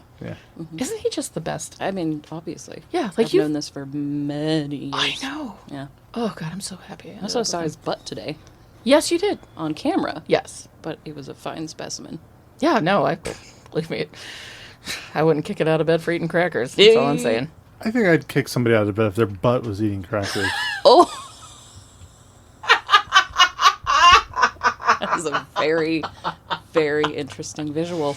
You know what my favorite... Does it have teeth? Ooh. Or is it No, just that's like reserved gumming for it? vaginas only. Yeah, it's just coming the two cheeks together. Just Wow. Basically, I mean, you tell anybody Pride and Prejudice, I feel like that's the scene you first think of. Yes. I know it is for me, especially this version. Yeah. 'Cause, like you said, for me, chemistry. I think about the dance. Oh. So the Bingley has a private ball, and and hand are flex so much better than public balls because nobody's going to produce a pig. Also, you know what I noticed? So the first ball, the community one, lots of colors. Yes. Everybody's just dressed, and then Bingley's ball, all white. Well, all the women are dressed in white. Yeah. And all the men are dressed in very nice suits and or military regalia. Is that just like... No, I think that's... Did the invitation say... Yeah, there was Please wear absolutely white? a dress code. Or like the ladies are expected to wear a finer pattern, a paler color. While the gentlemen are to wear their best and finest, like something like that. Absolutely. I mean, if crazy brides can set dress codes for their weddings, then absolutely a Regency Rich bachelor dudes. could be like, yo, all them bitches go up in white party. Ooh, Which is... and boy, was it a white party. Oh. So at the dance, Darcy has very prominently said, I don't dance. Like, that shit's not for me. And Elizabeth loves to dance. And honestly, who wouldn't? Especially those dances, they look like they're so much fun. Yeah.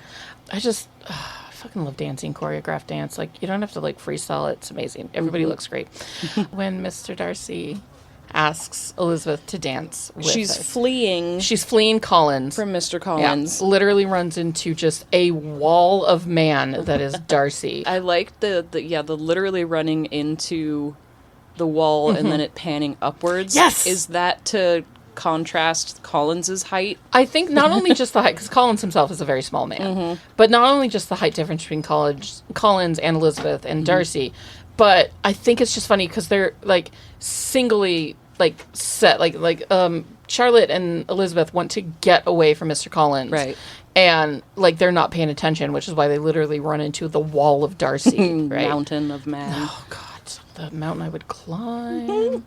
And he asks to dance. And she's like, okay. And he's like, cool. And he dips. Yeah. And then the first thing that they do, it was exactly what you and I would do, is they round the corner where it's quiet and they're just like, oh shit, did that just happen? Did that just happen? Like, did my crush just ask me to dance? It was 8th grade dance all over again. Yeah. Right? Perfectly portrayed. Oh my God, Paul just said he wanted to dance with me. This might be it. Like, So the dance then leads, of course, they're making small talk through the dance, which is kind of awkward enough. And Darcy's trying so hard to be reserved and polite. Yeah. He's trying so hard to like make small talk and make himself seem normal so that she would be interested in him. Yeah. Because I think that's kind of what he thinks she wants. Yeah, I'm trying to be the person you Yes. want me to be. Yeah. But she's just teasing him left, right, and center, and then she drops the Wickham line, and he, his passion comes out. And they kind of have this little snitty moment. And then he says to her, he uses the word clarity.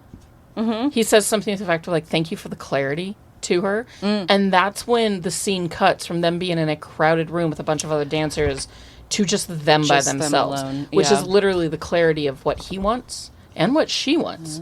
He thanks her for giving him some clarity, and the clarity is only her. Aww. And then they have that moment where they finish the dance completely silent, completely by themselves in this room. And it's the sexual tension. Oh my God. I need Taylor Swift to write a song about that scene. I'm sure she I need her to write a song about this movie in general, because it would break me from top to bottom. But if she just wrote a song about that dance...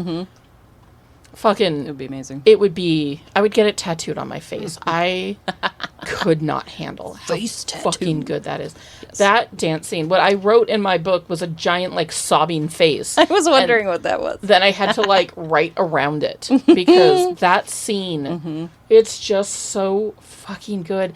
And, you know, like, that whole dance sequence, you know, Lizzie sees her family being super embarrassing. All of them kind of let their guard down and get a little, you know, sloppy. That kind of leads to Caroline Bingley going, Charles, you can't be serious. Which is why he dips out and doesn't take Jane with him. Like, it's a whole thing. But, like, just their dance. Yeah. Their dance. And Bridgerton totally stole the just them together moment for Colin and Penny. But I don't mind because I love Colin and Penny. Because it worked. Yeah, and it was beautiful. What I like about the dance scene is first you get the incredibly awkward dance between Collins and Lizzie. Oh my God. And they're trying to communicate, or he's trying to talk at her. Yes. And then, she's trying to figure out where Wickham is. Exactly. Yeah. And then fast forward to her dance with Darcy, and it's like seamless. It just flows. Everything's natural. Their conversation. And it's just... It's so beautiful. Perfect. So good. And then we get another great scene from the moment in that ball where Collins discovers that Mr. Darcy is there, and Mr. Darcy is the nephew of his beloved Lady Catherine de Bourgh. When he goes to introduce himself to Darcy, and he can't get his attention because Darcy is talking to Bingley. And Collins is also a foot easily shorter than Darcy, and he keeps trying to, like, clear his throat and, like, you know, make that awkward introduction before he finally says Darcy's name, and Darcy turns with the elbow still on his waist, right? So he turns fully, and Collins has to duck out of the way from getting elbowed to the face. And, like, there's just that moment where, like, Darcy is staring down at Mr. Collins. Just like, who the fuck is this little weasel? And it's brilliant. Why it's so are you funny. bothering me? Yeah. It's so funny. One of those comedic moments that needs no words. No. And it's just perfect. Yeah, perfect. It's so fucking good. I wonder if he accidentally elbowed Tom Hollander in the face once. I wish that there was a Pride and Prejudice gag reel. There should be. It would make me so happy. As I talked about in our Death at a Funeral versus Death at a Funeral episode, Matthew Macfadyen is a hell of an actor. That guy... Yeah. And, like, he's gotten acclaim over the years. He was in Succession. He was a huge part of that. People love him now, which is great. But seeing him in 2005 was, like, life-changing for me. And he just being able to sit back and watch this movie. Because, like, sometimes I watch this movie and it's just on in the background while I'm doing other things or staring at my phone or whatever. And sometimes I sit down and I, you know, glue my eyeballs to the fucking screen. He is such a good actor. Like, you see all of his emotions. The way that man can express... emotions through his face without words, so good. Yes, it's in the eyes. It's in the small little twitches of the lips or the crow's feet, and it's in the way that his eyes flick about. One of my favorite lines is was it Lizzie's aunt? There's something pleasing about the way his mouth moves when he speaks. Like, yeah, I get that. Yeah, I get that, and that's. A line that you and I have used some variation of that line when talking about many a hot actor ever since. Lord, I'm pretty sure we've written it. Yep. Yeah. I like to watch his mouth move. Caveman, what were you going to bring up? It happens a little later in the movie, but one of my favorite scenes in the entire film was it's a really long, wide shot, and it's a long take, but it's Elizabeth in the distance on the cliff with her dress blowing in the wind. The camera takes a long time. of just showing that scene and watching her in the distance. I think it's absolutely beautiful scene. Of music. Lizzie on Top of the World. That's the name of that song. It makes sense. Yeah. And great song, great. She's just so... I get that the internet wasn't super thrilled with the idea of this casting when it came out because Keira Knightley's too pretty and Matthew McFadyen doesn't have a strong enough jaw, which was a legit comment that I read on IMDb saying... And there are people that flat out hate this movie because they ruin the integrity of the whole. I don't care. Just let it go. Fuck off. And enjoy. Just let the good things into your life. So yesterday, I'm sitting in my very warm living room between my best friend of 23 years and my husband of 18 years. And we're watching this movie and we're all slightly not sober. Mm-hmm. And there was a scene that caused us to pause the movie and then laugh for a solid 10 straight minutes. I loved it so much I had to post it on Instagram. Yes. And when we will post it again, this scene of Elizabeth's point of view in the sitting room of Lady Catherine de Bourgh. Rosings. Where, and again, we will post a picture of it when it pops up. It needs to be a tapestry. Yes. It almost is, because, first of all, in the background of the scene, so the wallpaper or the art wall in the back is kind of a Greek orgy, Greek party. There's lots of naked bodies and... Greco-Roman... Togas, nudity, angels. And then in front of it is all this gilded... ugly furniture, rich Regency gilded furniture built for looks, not for comfort, because that sofa would just it'd kill your back. Your back. You're sitting straight up too with the posture and a corset, kill me. Posture. And then the people in the scene are Judi Dench, who's sitting on the right hand of the screen, scowling. Tom Hollander, who is there's a row of three men standing. Tom Hollander as Mr. Collins. Fitzwilliam, who is Darcy's cousin, who I think might be named Fitzwilliam. No, I think his name might be Fitzwilliam. Because I think his last name is Fitzwilliam. And Darcy's first name is Fitzwilliam. So it's very possible. That's what happens when cousins marry cousins. Yeah, right. It's just all confused. Get out of it. And then Mr. Darcy. So here's this line of three men standing in order of height, too. That's the other funny thing, is Mr. Collins is so small. Fitzwilliam is just there. Mr. Collins is standing like a cuck. He is standing like he is not allowed to speak without his wife's permission. He is standing there like he is begging her to peg him. He is just so awkward and it's not even his wife. He's thinking about Lady Catherine de Bourgh doing it. Because Charlotte's a good woman and would never, but Lady Catherine de Bourgh would put a gag in his mouth and use a whip. It would be a whole thing. Wow. Right? So he's standing there all shy and awkward off in the corner. Fitzwilliam in the middle is just he's chilling, kind of sassy, arms behind his back, just doing his thing. And then there's Darcy, who's standing with his hand on his hip, tall, regal, the worst moose knuckle I have ever seen. So bad. I mean, the pants. Well, and it's the same position he's standing in when he almost elbows Collins in the face. It's his position is the hand on the hip and the moose knuckle out. I hate those pants. I hate those pants so much. Could you not invent a better pant way to hold your pants up? No. Put it in the back. Instead of literally splitting your testicles in half and making your entire front section look like one giant split testicle. It's just bad.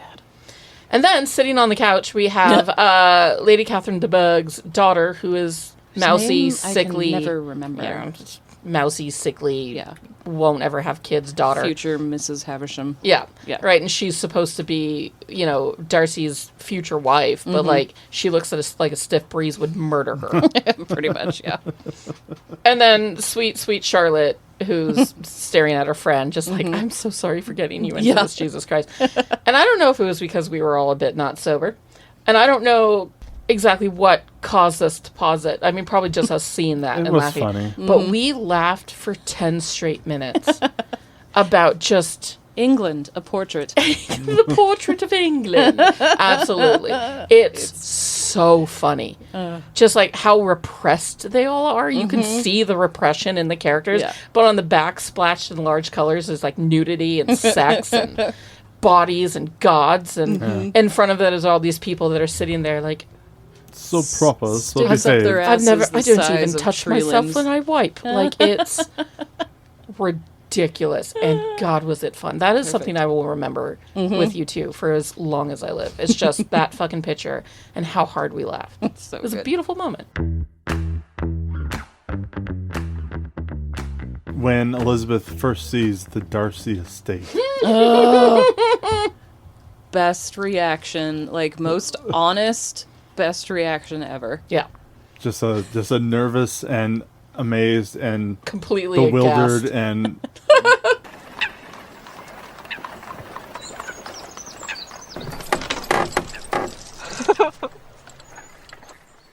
there literally are no words, so I'm just gonna laugh at it. Like, I could have been the mistress of all of this. Like, if I'd said yes to this motherfucker a month ago, I'd be moving in today. Yeah. And instead, I'm standing here looking at this vast estate, huge grounds, incredible home, the marble work inside, paintings all those on the ceiling, and oh my god, the statue work. It was amazing. In the original, so beautiful. In the original book, it's set the scene where Elizabeth sees a likeliness of Darcy and is slowly falling in love with him. Also, she kind of falls in love with him after she sees that house. She's like, that guy was such an ass. He lives where? It definitely didn't hurt. I could give him a second chance. Like, yeah. I could see myself as put up with some maiden of this. Like, well, let's do it. Get that Darcy date. So in the book, it takes place in a portrait gallery, but in the movie, they wisely use a marble statues. And again, the music is flawless. Again, the statue work is all just incredible. I mean, the soft suppleness of the skin in marble.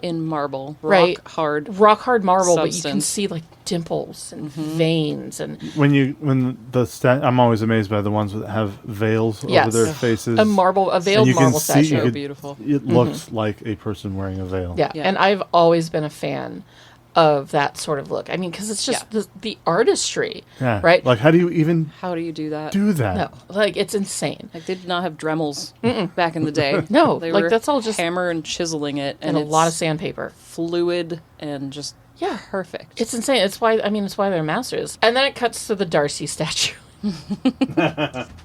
which I like. Look, obviously, it was made for the film. Yeah, it's a little derpy. Yeah. And they sell busts of it on Amazon for like $100, and I will own one day. Yeah. Like, I will absolutely. That will be in my garden. Once you and I buy a house, Caveman, that statue's going to go. It's going into a garden. On a plinth. Right next to fucking Apollo over here, who's chilling out behind Jessie, who I've had in my life forever. So back to a poor man's Orly. Which is probably exactly what one of us said to the other leaned over in the theater when we first saw Wickham, which was, that 100%. Guy looks like a poor man's Orlando Bloom. Yeah. When you can't afford Orlando, there's this Rupert guy. Friend. I mean, he in his own right is a really good actor. He's done a lot of great things. He was in the Obi-Wan series. He has been in stuff with Wes Anderson. Like, he's a great actor. Yeah. But in this movie, he's... we already have an Orlando Bloom at home version. Dollar store. The dollar store. And we love that for him. And there's not a moment that... He makes the most of it. Yeah, he does. And you know what? We stand. Wickham is a piece of shit. Oh, he's such a dick. Such a dick. Like, in the book... Oh, he's such a dick. In the movie, a little bit less of a dick, but still a dick. Yeah. Like, in the book, he's almost more of a con man, whereas in the movie, I feel like he's just sort of a con man that's grasping and not as smart. He sucks. First of all, he likes the girls young. Second of all, young. He is in this situation where he is a officer in the army because he refused to accept the money that was set aside for him in Darcy's father's will to become a priest or, a vicar or whatever. And he was like, fuck that. Like, I want the money, but I don't want to do that. Give me the money equivalent of it. I don't want to talk to people about Jesus. Yeah, that right? sounds real boring. And, I mean, as we saw with Mr. Collins, it was. It was. He gets the money, wastes it all on, blows it all on hookers and cocaine. Yeah, just lots of hookers, lots Whatever of cocaine. The Regency version of that is.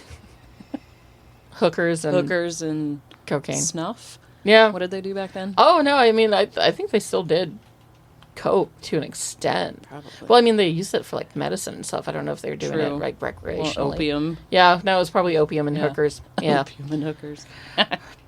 Party. Is that what you want to do for the after party, Caveman? Opium and hookers? Opium and hookers, yeah. Yeah, great. It's going to be fantastic. Midnight tonight? Mm-hmm. Great. Meet you there.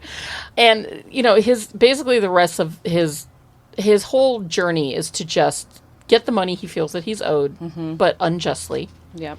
He wants to be given the things that he thinks he deserves, even though he doesn't deserve them. He's one of those guys. I mean, he's not going to work for it. He was raised as, like, you know, But he was like a caretaker's son. Yeah, well, I think, you know, he was like Darcy's little friend. So he was, right, and he like, saw the life that Darcy got, and he was like, this I want is that. the shit. Yeah, I want that for myself. But he didn't want to do the work to get it. He first, you know, he connects with Elizabeth, and there's, you know, a moment there. Some sparks. There's some sparks where she's like, "Oh, this guy's great," and then he tells her lies about Darcy that she's more than willing to lap right up. You know, that he's abandoned me and he's an asshole and fuck that guy. It's all Darcy's fault, right? Narcissism playbook 101. So he goes after Lizzie, but Lizzie doesn't have. I mean, in the books, it's made very clear that Lizzie doesn't have the money that Wickham, and I think that there's a genuine match there. I think that he genuinely does like her. They still have some sort of chemistry. They connect. He's intimidated by Darcy, and he knows that Darcy will tell the truth, so he tries to slander Darcy to the whole ton because... basically as soon as possible. Yeah, like, because people are going to likely think that this snobby, quiet dude in the corner who kind of sucks is an asshole, and this, you know, charismatic, charming... Down-to-earth man just trying to make his way in the world. world. Is totally right. And he's an asshole. You know, ultimately, Lizzie decides against it, and he decides against her because she doesn't have the money. He dips off with the military. You know, the regiment leaves town, much to the sadness of Lydia and Kitty, who are Mrs. just like... Bennet. And Mrs. Bennet, yeah, because, like, there's just, like, fucking single men. I mean, it's just a sea of available men in uniform. Yeah, right? It's like Fleet Week. It's like Fleet Week! But less gay. Land Week? God, have you ever been, like, is there Fleet Week? Yeah, they come into Portland. Yeah. And there's one up here, too. And, like, I've been down into town a couple of times, and you really are just walking in a sea of seamen. Lydia is obsessed with the idea of getting herself a husband. Lydia, is she the youngest? I was just going to ask the same thing. I think Mary the youngest. No, I think Mary's like the middle. the middle. I think Lydia... Yeah, because Mrs. Bennet says, my youngest was recently married. Yeah. So and she's described in the book as being not yet 16, meaning the bitch is 15. Yeah.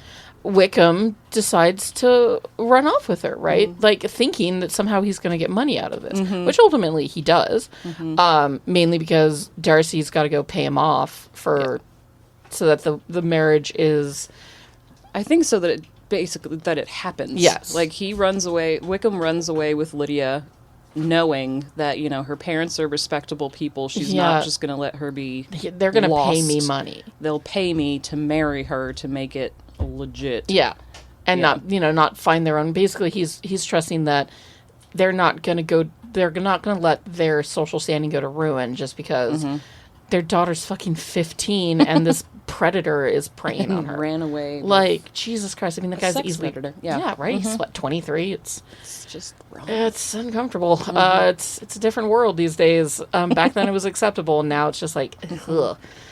Do you think that Lydia and Wickham have a good marriage? Oh, Jesus, no.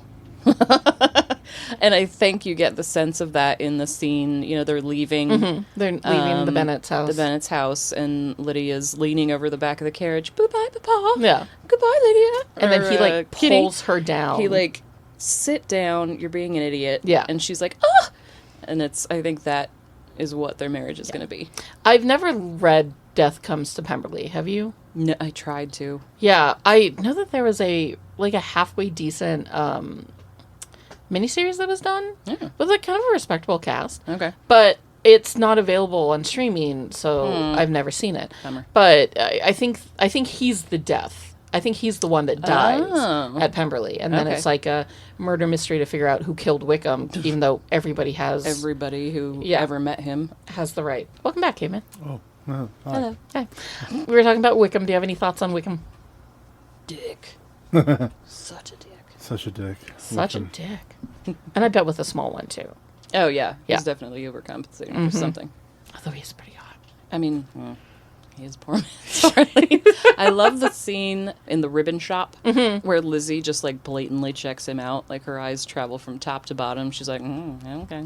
And he's so charming. Oh, yeah. He's oozing charm. Yeah, which is kind of what a con man is, right? It's all charm and bravado. That's how they get you. Yeah, and then pulling the coin from behind Lydia's ear. Yeah. I definitely like Mr. Bingley more than Bingley's Wickham. great. But, I mean, I know Wickham's an asshole, but no, Bingley I really liked. That actor, too. Mr. Bingley is one of my favorite scenes in this whole movie is when Mr. Bingley is unable to propose to Jane towards the end of the movie because of, decorum and properness and everything, right? Like, that whole scene leading up to the fact that, like, the girls are just, like, lounging in their living room, just fully relaxed. And then the men come up and they've all got to, like... flurry of activity to look proper. Yeah, to look proper and to look like they're doing something even though none of them are doing anything. Yeah. I mean, like, sorting ribbons and reading and shit. Like, it's... that whole scene is so funny to me. He's unable to really talk to Jane, mainly because Mrs. Benedine cuts him off right at the beginning, and he can't start his whole. Yeah, he was prepared and then just hit a huge roadblock, and they leave abruptly. Then we get that montage of Darcy helping Bingley, like, figure out what he wants to say to this woman, and it's so fucking cute. It's just, like, this whole movie is about female friendships and sisterhood. That's a moment of brotherhood. Oh, perfect. Yeah. And perfect moment. They're both here on a mission. And that mission is to get wives, but also, like, just his need to be like, no, she was supposed to say, have a seat. And then I was going to say. And then when he's like, Miss Bennet, and Darcy bows his head, Mr. Bingley. Like, what did I write? Wingman Darcy is best. Darcy. It's just so fucking precious. And you said, like, it shows his loyalty. He's often described as, he's kind of a snob, but he's really loyal to his friends and family, and that's a perfect little moment to show that off. Yeah. And I just absolutely love every single second of that moment. So the scene where they've come back from Pemberley, they're at the inn. Lizzie gets the letter about what happened with Wickham and Lydia, and Elizabeth just can't handle it. Yes, and it turns out that was a choice that Keira Knightley came up with. So cute. Yeah, so the scene is set so that, like, Lizzie is behind, like, a wall, right, a partition wall, and she comes around crying hysterically, and she stops for a second, looks at her aunt and uncle and Darcy, takes, like, a deep wavering sob, and disappears again. And in that moment, Darcy stands up, and then sits back down, and then she comes back, and he stands up again. Yeah. And yeah, that was a choice that Keira Knightley made, and I just think it's so fucking cute. It's extremely so human. It's like, so you Lizzie. Feel her emotions. Like, like, she prepared herself to go tell the news. It saw them. Grounds the movie. Yeah. A lot. Yeah. And then, she dips off again. And then her and Darcy have a conversation about what he's like, I need to go. And she was just like, because to her, she's like, this is ruining my chance to be with this man. I'm done. Like, I'm never going to get him back. Yeah. But they have this soft conversation, almost in whispers, just for each other, where he's like, I gotta go. And she's like, I know, and I wish you didn't have to. And he's like, no, I wish I didn't either. There's nothing I can do to him. And off he goes, and, like, I love that whole moment. Because it also shows that Darcy's become loyal to her. Yeah. He's in it to win it. He asked her to marry him. She laughed in his face. Then she disappeared for a month, showed up at his house, met his sister. Spying on him and his sister. Yeah. And now he's like, yeah, I'm going to get this. This is all going to be right. Wait, what? Wickham fucked it up again? Oh, damn it. Damn it, Wickham. The song in the soundtrack, Darcy's Letter, is a song that I've had on many a sleep playlist forever because it's absolutely beautiful. And I love the scene where he delivers the letter because it's done in a mirror, right? The mirror scene, yeah. He comes up, he's like, I'm, look, you leveled some shit against me, and I'm going to try to explain Let myself. me try to explain and I love that they're both kind of like, theyey're not fully dressed. Yeah. Yeah, she's Lizzie's in like a in dressing nightie gown. with a little shift. He's not wearing a cravat. His top buttons are undone. You can maybe see some chest hair.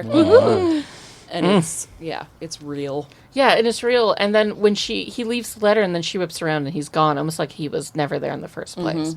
And then she reads the letter and he talks about like who and what Wickham truly is. And the line that breaks me the most is, and especially since this is pre what happens to Lydia, is Wickham tried the same shit with Georgiana, Darcy's sister, who's going to get £30,000. Yeah, right. He's going to try to convince some young woman to run off with him so that he can get their dowry, for the basically. Money.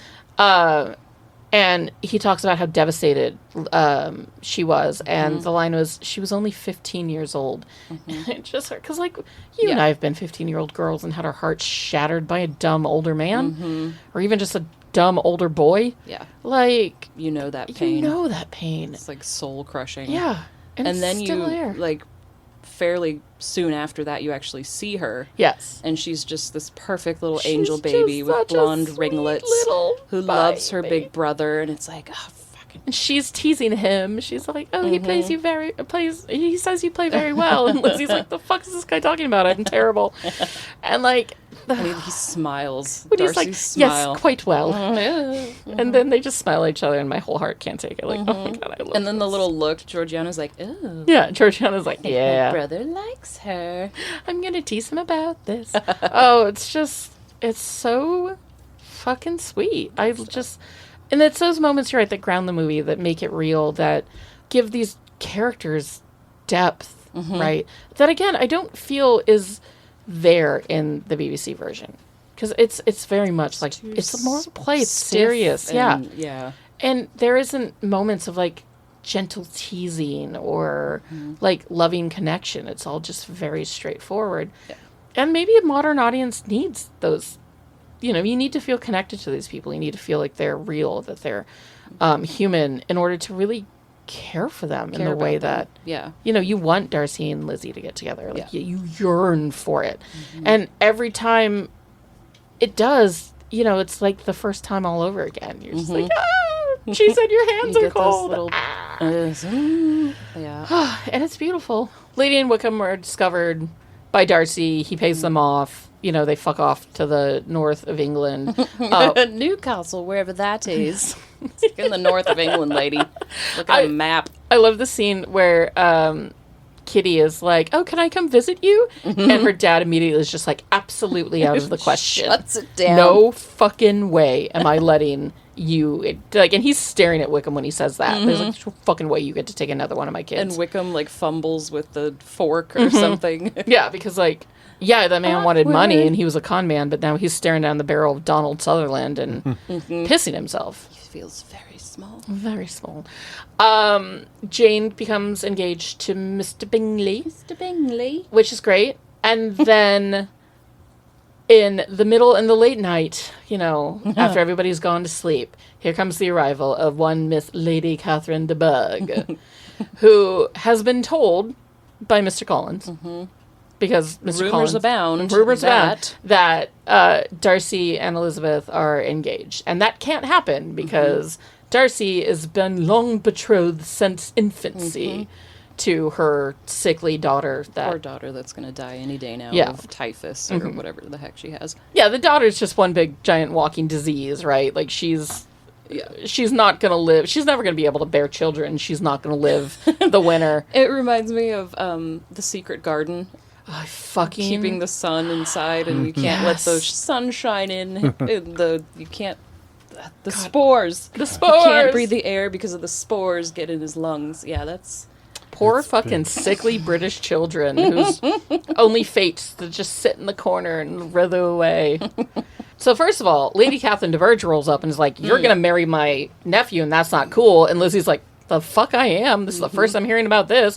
And Lady Catherine de Bourgh is like, you're inferior. Your family sucks. I know that your sister's a whore. And you're going to promise me that you're never going to marry my hot-ass piece of ass nephew. And Lizzie's like, fuck you. Get the fuck out of my house. You may ask a question I choose not to answer. Which is Regency, so for go fuck yourself before I fuck you out of my house. Like, I mean, just Judi Dench and Keira Knightley, like, applause forever in that scene. That scene, Back absolutely. It's The so two of them back and forth. fucking good. All of the Bennetts are like, the fuck is going on here? Yeah. And Lizzie's like, I didn't want to talk about it. That's one of my favorite moments. She's running up the stairs. For once in your life, leave me alone. Yeah. Just the way that she delivered that, you could tell she was just at her wit's end, just wanted to be alone without 1,000 questions coming at her. And then she can't sleep, so she goes for a walk. As back you when do. women could go for a walk in the early morning light without ever having to be afraid. Even if that's never actually happened. This is a fantasy movie, after all. Yeah, that's not She goes for a walk, and she's walking out of the forest, or walking through the lands, and what does she see coming at her? Motherfucking Fitzwilliam Darcy in that jacket, billowing in the wind. Shirt undone, hair Chest slightly hair akimbo. unkempt. And you can tell it's like same thing's happening to him. He can't sleep. Yeah. He's in his feels right now. He knows and that his just- aunt fucked off and fucked around and found out. and He maybe, probably got an earful too. Oh my god. They see each other, and he's just walking towards her, and the music's swelling, and it's so beautiful. And there's never been a man sexier than that man in that moment. And every time I watch that scene, all I can think of is the lighting on Keira Knightley is so bad it looks fake. It's so bad. It is. Look at it. It was definitely staged. It was Right. Lord of the Rings bad, I think is how I put it. Like, Yeah. it was like Frodo in Mount Doom. Yes. Yeah, like it feels like it's, and I actually kind of, after we watched it yesterday, I kind of wonder if it wasn't just the lighting of, no, it couldn't have been the lighting in the scene. I think it like was they something- didn't film her first and No, then film Darcy. I think they did some location filming. Yeah, it didn't And there are work. certain things that they wanted to reshoot. Yeah. And had to do it in a studio because it's cheaper than going back to the Yeah, put on And soundstage. plus getting Keira Knightley back to do things, schedules, Yeah. blah, blah, blah. I blah. mean, the way that That's why, because otherwise, why wouldn't you just shoot her on the day, same location? yeah. It could have also been, Maybe the lighting was too bad. Maybe it was like they had to reshoot it. and maybe maybe the footage they got that day just was worse. But like the way that the camera is staged, the way that she's staged, the way that she's very large on the frame and Darcy's very far away, like all of it is just 'Cause there so are- distractingly bad, but I kind of love it because I look forward to it. Every There single time. are shots of her Yeah. same location, or they seem to be the same Yes. location that he was, That like where looked she's better. walking over the bridge. Yeah. It looked 100 times better. So I than, think maybe it was just that like they had to reshoot that scene for X, Y, and Z reason, but It's- you can tell. it's too bad. It Yeah, is it just kinda- one of those things. It's just Like it takes me out of the movie every time, I was just gonna say that. but then Just a little bit. just a little bit. Yeah. But then as soon as it cuts back to Darcy, I'm right fucking back in it. Well, and then as soon as they're standing across from Yes. each other, you're back like in the it. sun's, rising between them, and she birds are kisses his chirping. hand. And, your hands are cold. So then we end up back at the Bennett's house. yes. And I feel like we have to talk about the end of this movie, the flawless end of this movie, which is the conversation between Elizabeth. Everything from the field on Yes, is perfect. It's flawless. Yeah, and Donald Sutherland and Keira Knightley have that scene where he's just trying to figure out, like, we all thought you hated this dude. He's and kind then- of a douche. He's kind of a dick. What's happening? And then I wake up at 6. First of all, his aunt comes pounding on our door at 11 o'clock at night. And you won't tell me what's up. And now at 6 in the fucking morning, he's on our doorstep asking to marry you? Like, what is going on? Like, what a night for Mr. Bennett. Right? His eldest just got engaged. A love match. They're thrilled. The fucking rich woman from the next town over shows up on their doorstep screaming at everybody and being a wild cunt.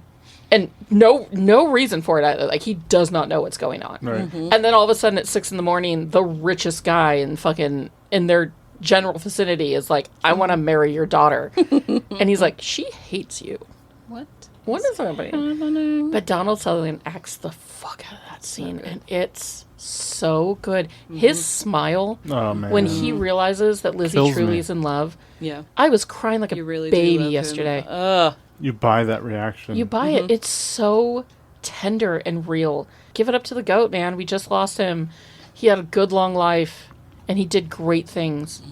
But, like, fuck, if that's not my favorite Donald Sutherland performance ever. You know?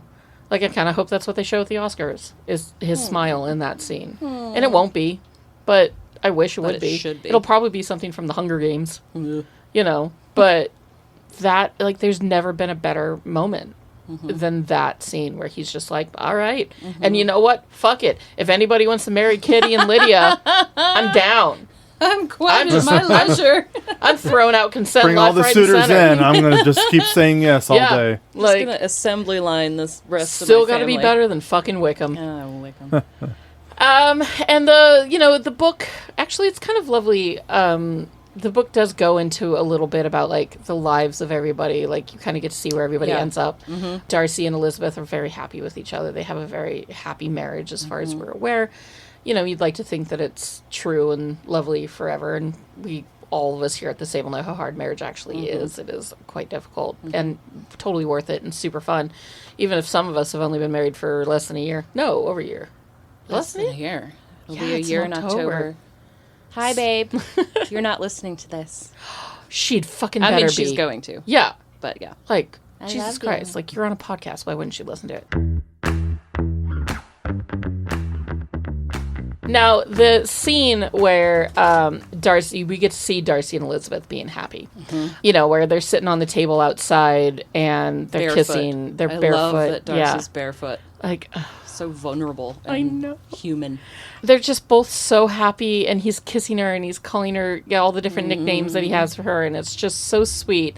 And British audiences hated it so fucking much that particular scene is not in the British version of the movie. I remember now. My aunt, Madeline, was one of those people. She's not British, but she was one of those people. She wanted the, like, traditional wedding scene, you know, at the end. And I remember she was like, can we, like, maybe it was a different version. Like, let's watch your DVD. And I was like, oh, no, the ending's perfect. I don't know what you're talking about. And, like, the movie finishes and she's like, where's the wedding scene? And I'm like, this is better. Yeah, it's so sweet. You get to see them actually be together and be a couple. But yeah, it's great seeing Lizzie and Darcy, like, have a moment and be in love. And, you know, because I guess it's one of my biggest issues with a lot of romantic stories, and I guess it kind of frames how I write my own romantic stories, is that there's always the long build-up, the slow burn.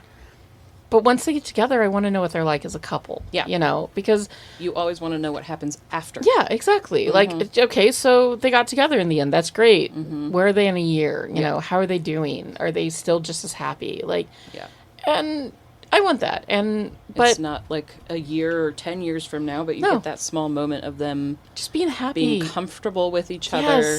Real to each other, and desperately in love.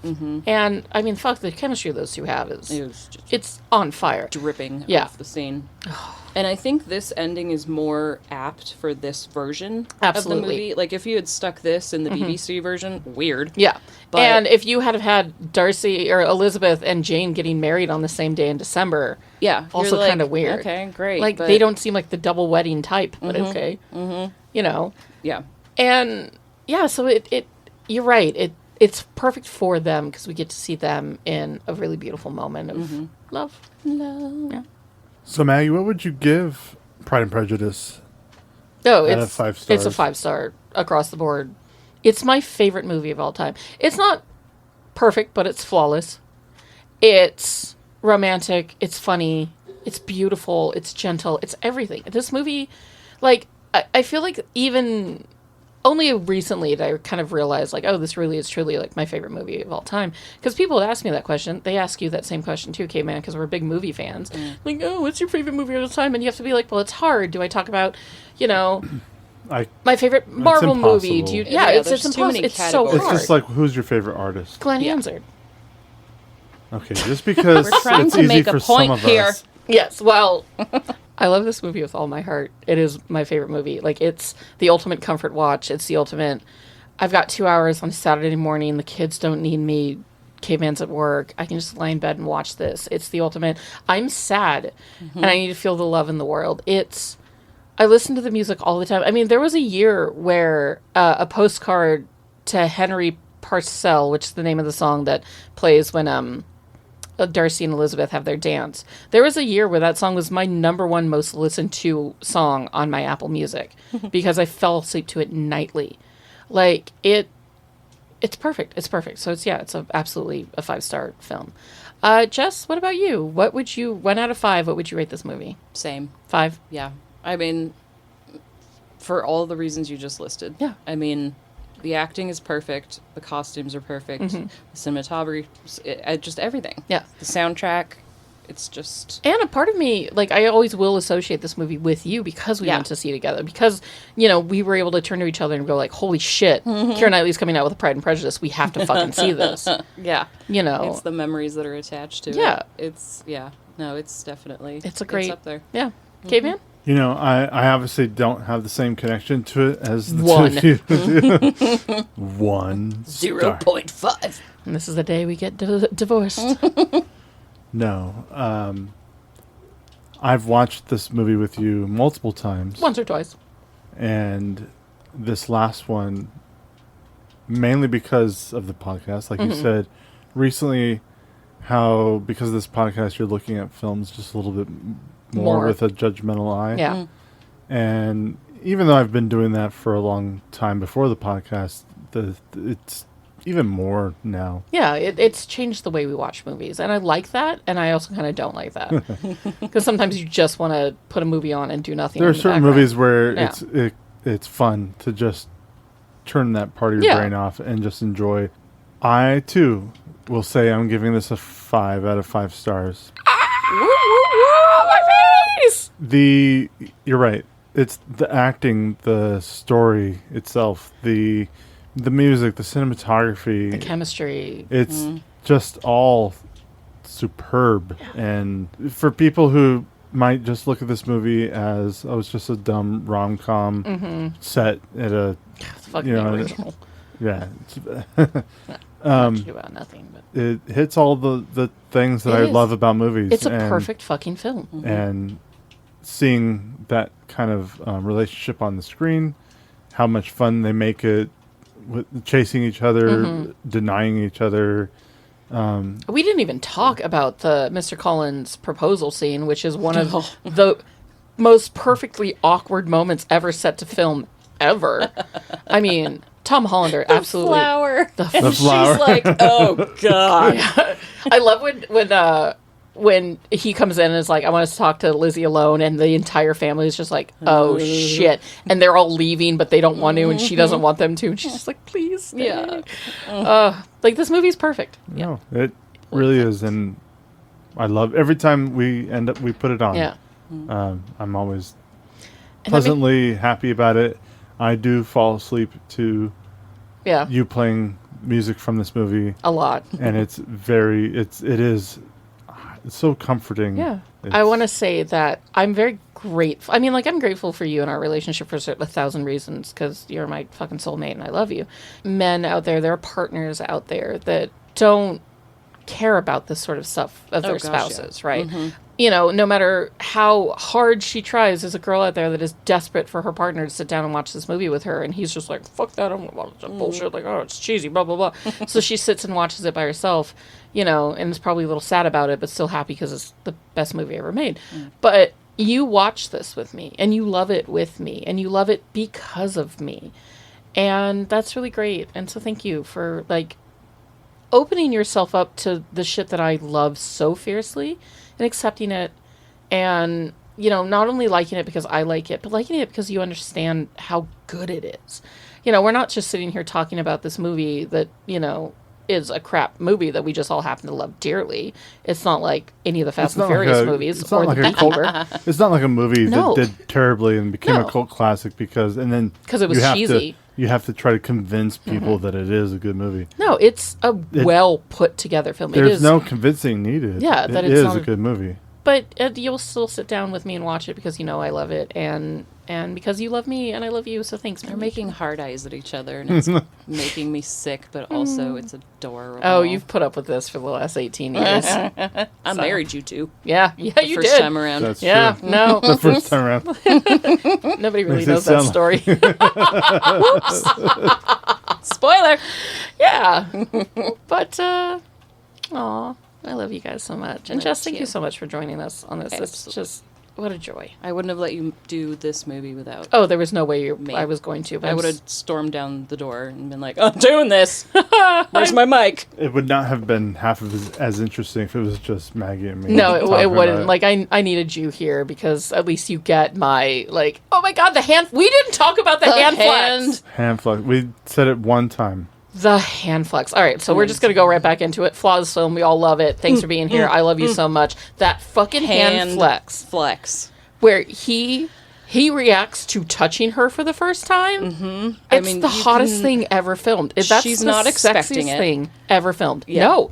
Up to this point, he's been a kind of a dish. Yeah. And he helps her up. Almost like you get the sense that it was just... Like, he didn't even think about doing it. He just, his hand was in her hand. She needed help up into the carriage, and so his hand appeared. Yeah.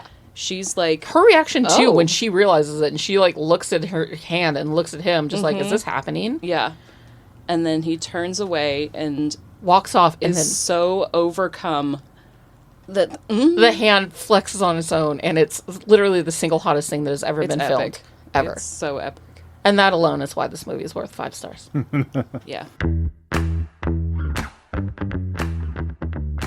So, Maggie. Yes, Caveman? I've got 2 questions for you. Hit it. Somehow Palpatine returned. I know you love that one. I do. Do you think that Oscar Isaac, the presence of him, would have made this movie any better? No.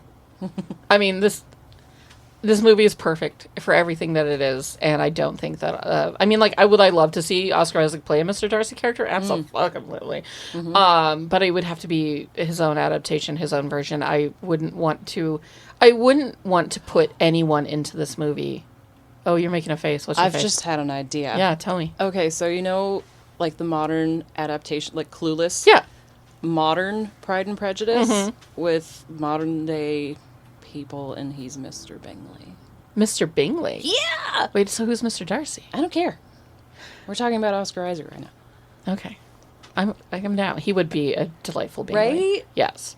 Like, I do love a good brooding, like, serious, romantic Oscar Isaac, like, the way that his eyes turn dark and he can lust after you. But yeah, I can totally see him as Mr. Bingley. Or honestly, Mr. Bennett. Like, he's not a young man anymore. Ooh! Like, I guess this goes right into the second question. Yeah, sorry, we Who would he skipped. play? No, it's fine. Well, who would he play in this version, or just who would he play in... I think in this version, who would he play?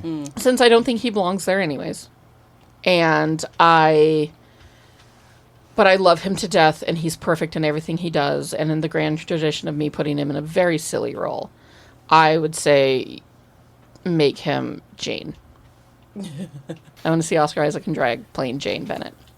Just for my own edification. But now, Jessie. Oh, go ahead. I would like, in this version, Yes. I would like to see him as Wickham. Just make him be the anti-hero. Like, because you know he could swindle you out of your dowry. Talk about dripping. Oh, my God. So, I think another good question to ask then is if there was a brand new production, let's say it's just stage production of Pride and Prejudice, and you have the option to bring Oscar Isaac in on the production, who is he going to play? Modern Oscar Isaac, I think because of his age, would be Mr. Bennett. Or maybe like if everybody was aged up into their 30s and 40s. Because he's solidly in his 40s, I believe. I think that he would make... Actually, I think he'd make a charming Mr. Bennett. I think that the love that he has, the kindness that he has, I think that he would make... I could see him pulling a Mr. Bennett out that is on par with Donald Sutherland. Especially if he has the beard. Yes. Oh, fuck, he's got to have the beard. I mean, he's entering his daddy era, right? Okay. Like, in Dune, he was, Dune beard. Yeah. The Dune beard. Want to eat it? But, Jess, I guess I have got 2 questions for you now. Oh, snap. Yeah. Would the presence of Adam Driver in this movie have made... 100% yes. Really? The Adam Driver in this movie would have made it better? Oh, gosh. That's hard because obviously he's my favorite person. Yeah, he's your Oscar Isaac. Ever. Yeah. He is my Oscar Isaac.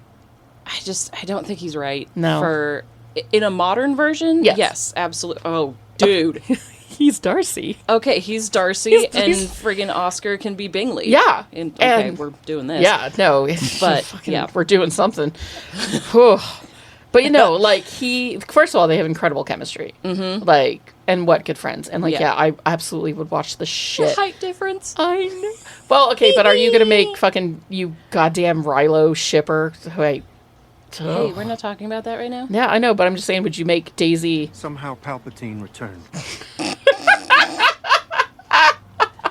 Daisy would you make Lizzie? Would you make Daisy... I mean, her and Adam Driver do have incredible chemistry. She would make a good Elizabeth Bennet. She would kind of, like, you know, the Keira Knightley big-toothed Lizzie version would then be succeeded by the Daisy Ridley bit. Wait. Bring it. And John Boyega could be Jane. Okay. And we could just get our Star Wars ships, but in Pride and Prejudice version, there's got to be a fanfic somewhere, and we need to find it. I mean, yeah. Or you need to write it. Or, no, I just want to read it. We don't have time for that. Yeah. I had too many stories. AO3 didn't let us down. Yeah. What are we talking about? Just Adam Driver is Mr. Darcy. Like, at least if anybody, like, hopefully there's fan art that exists like this. I mean, I'm sure there is, because the Rilo fans have totally stolen Darcy walking across the field and turned that into a Kylo Ren thing, and it makes me, like, gag a little bit every time I see it, but it also is really hot. I'm here for because it. Adam Driver is a giant mountain of a man, and what he could not do to my face. Step on my throat, Adam Driver. You stupidly large man. Okay. Modern version, yes. This version, no. Perfect. He's too And then much. he'd play Darcy. And he would 100% be Darcy. Can't wait to see it.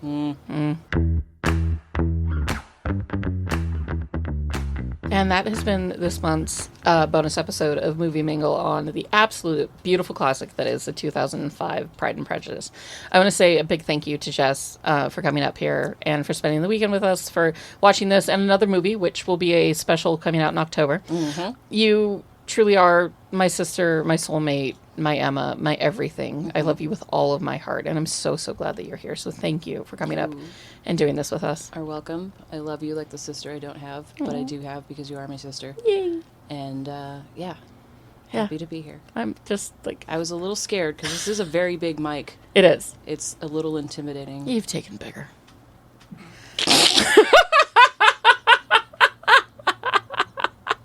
Dude, Lord. I'm so glad that if nothing else... It's so girthy. That's what she said. Woo! This is the fact that we get to immortalize our friendship, the way we talk, just us. I mean, this is one of those things that they should send up in a space shuttle 100%. To represent humanness. Yeah, like, oh, and this is what girlfriends are like. Like, and then the poor husband that's just along for the ride.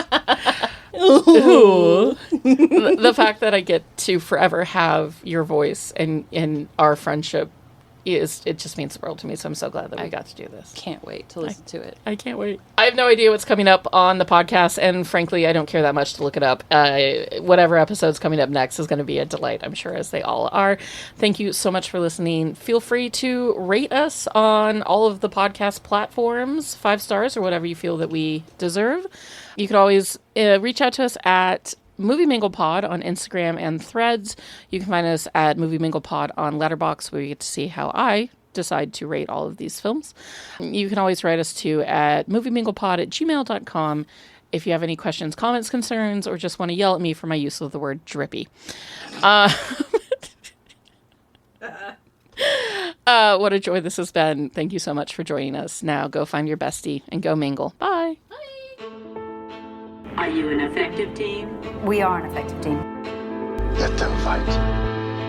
How did you just do that?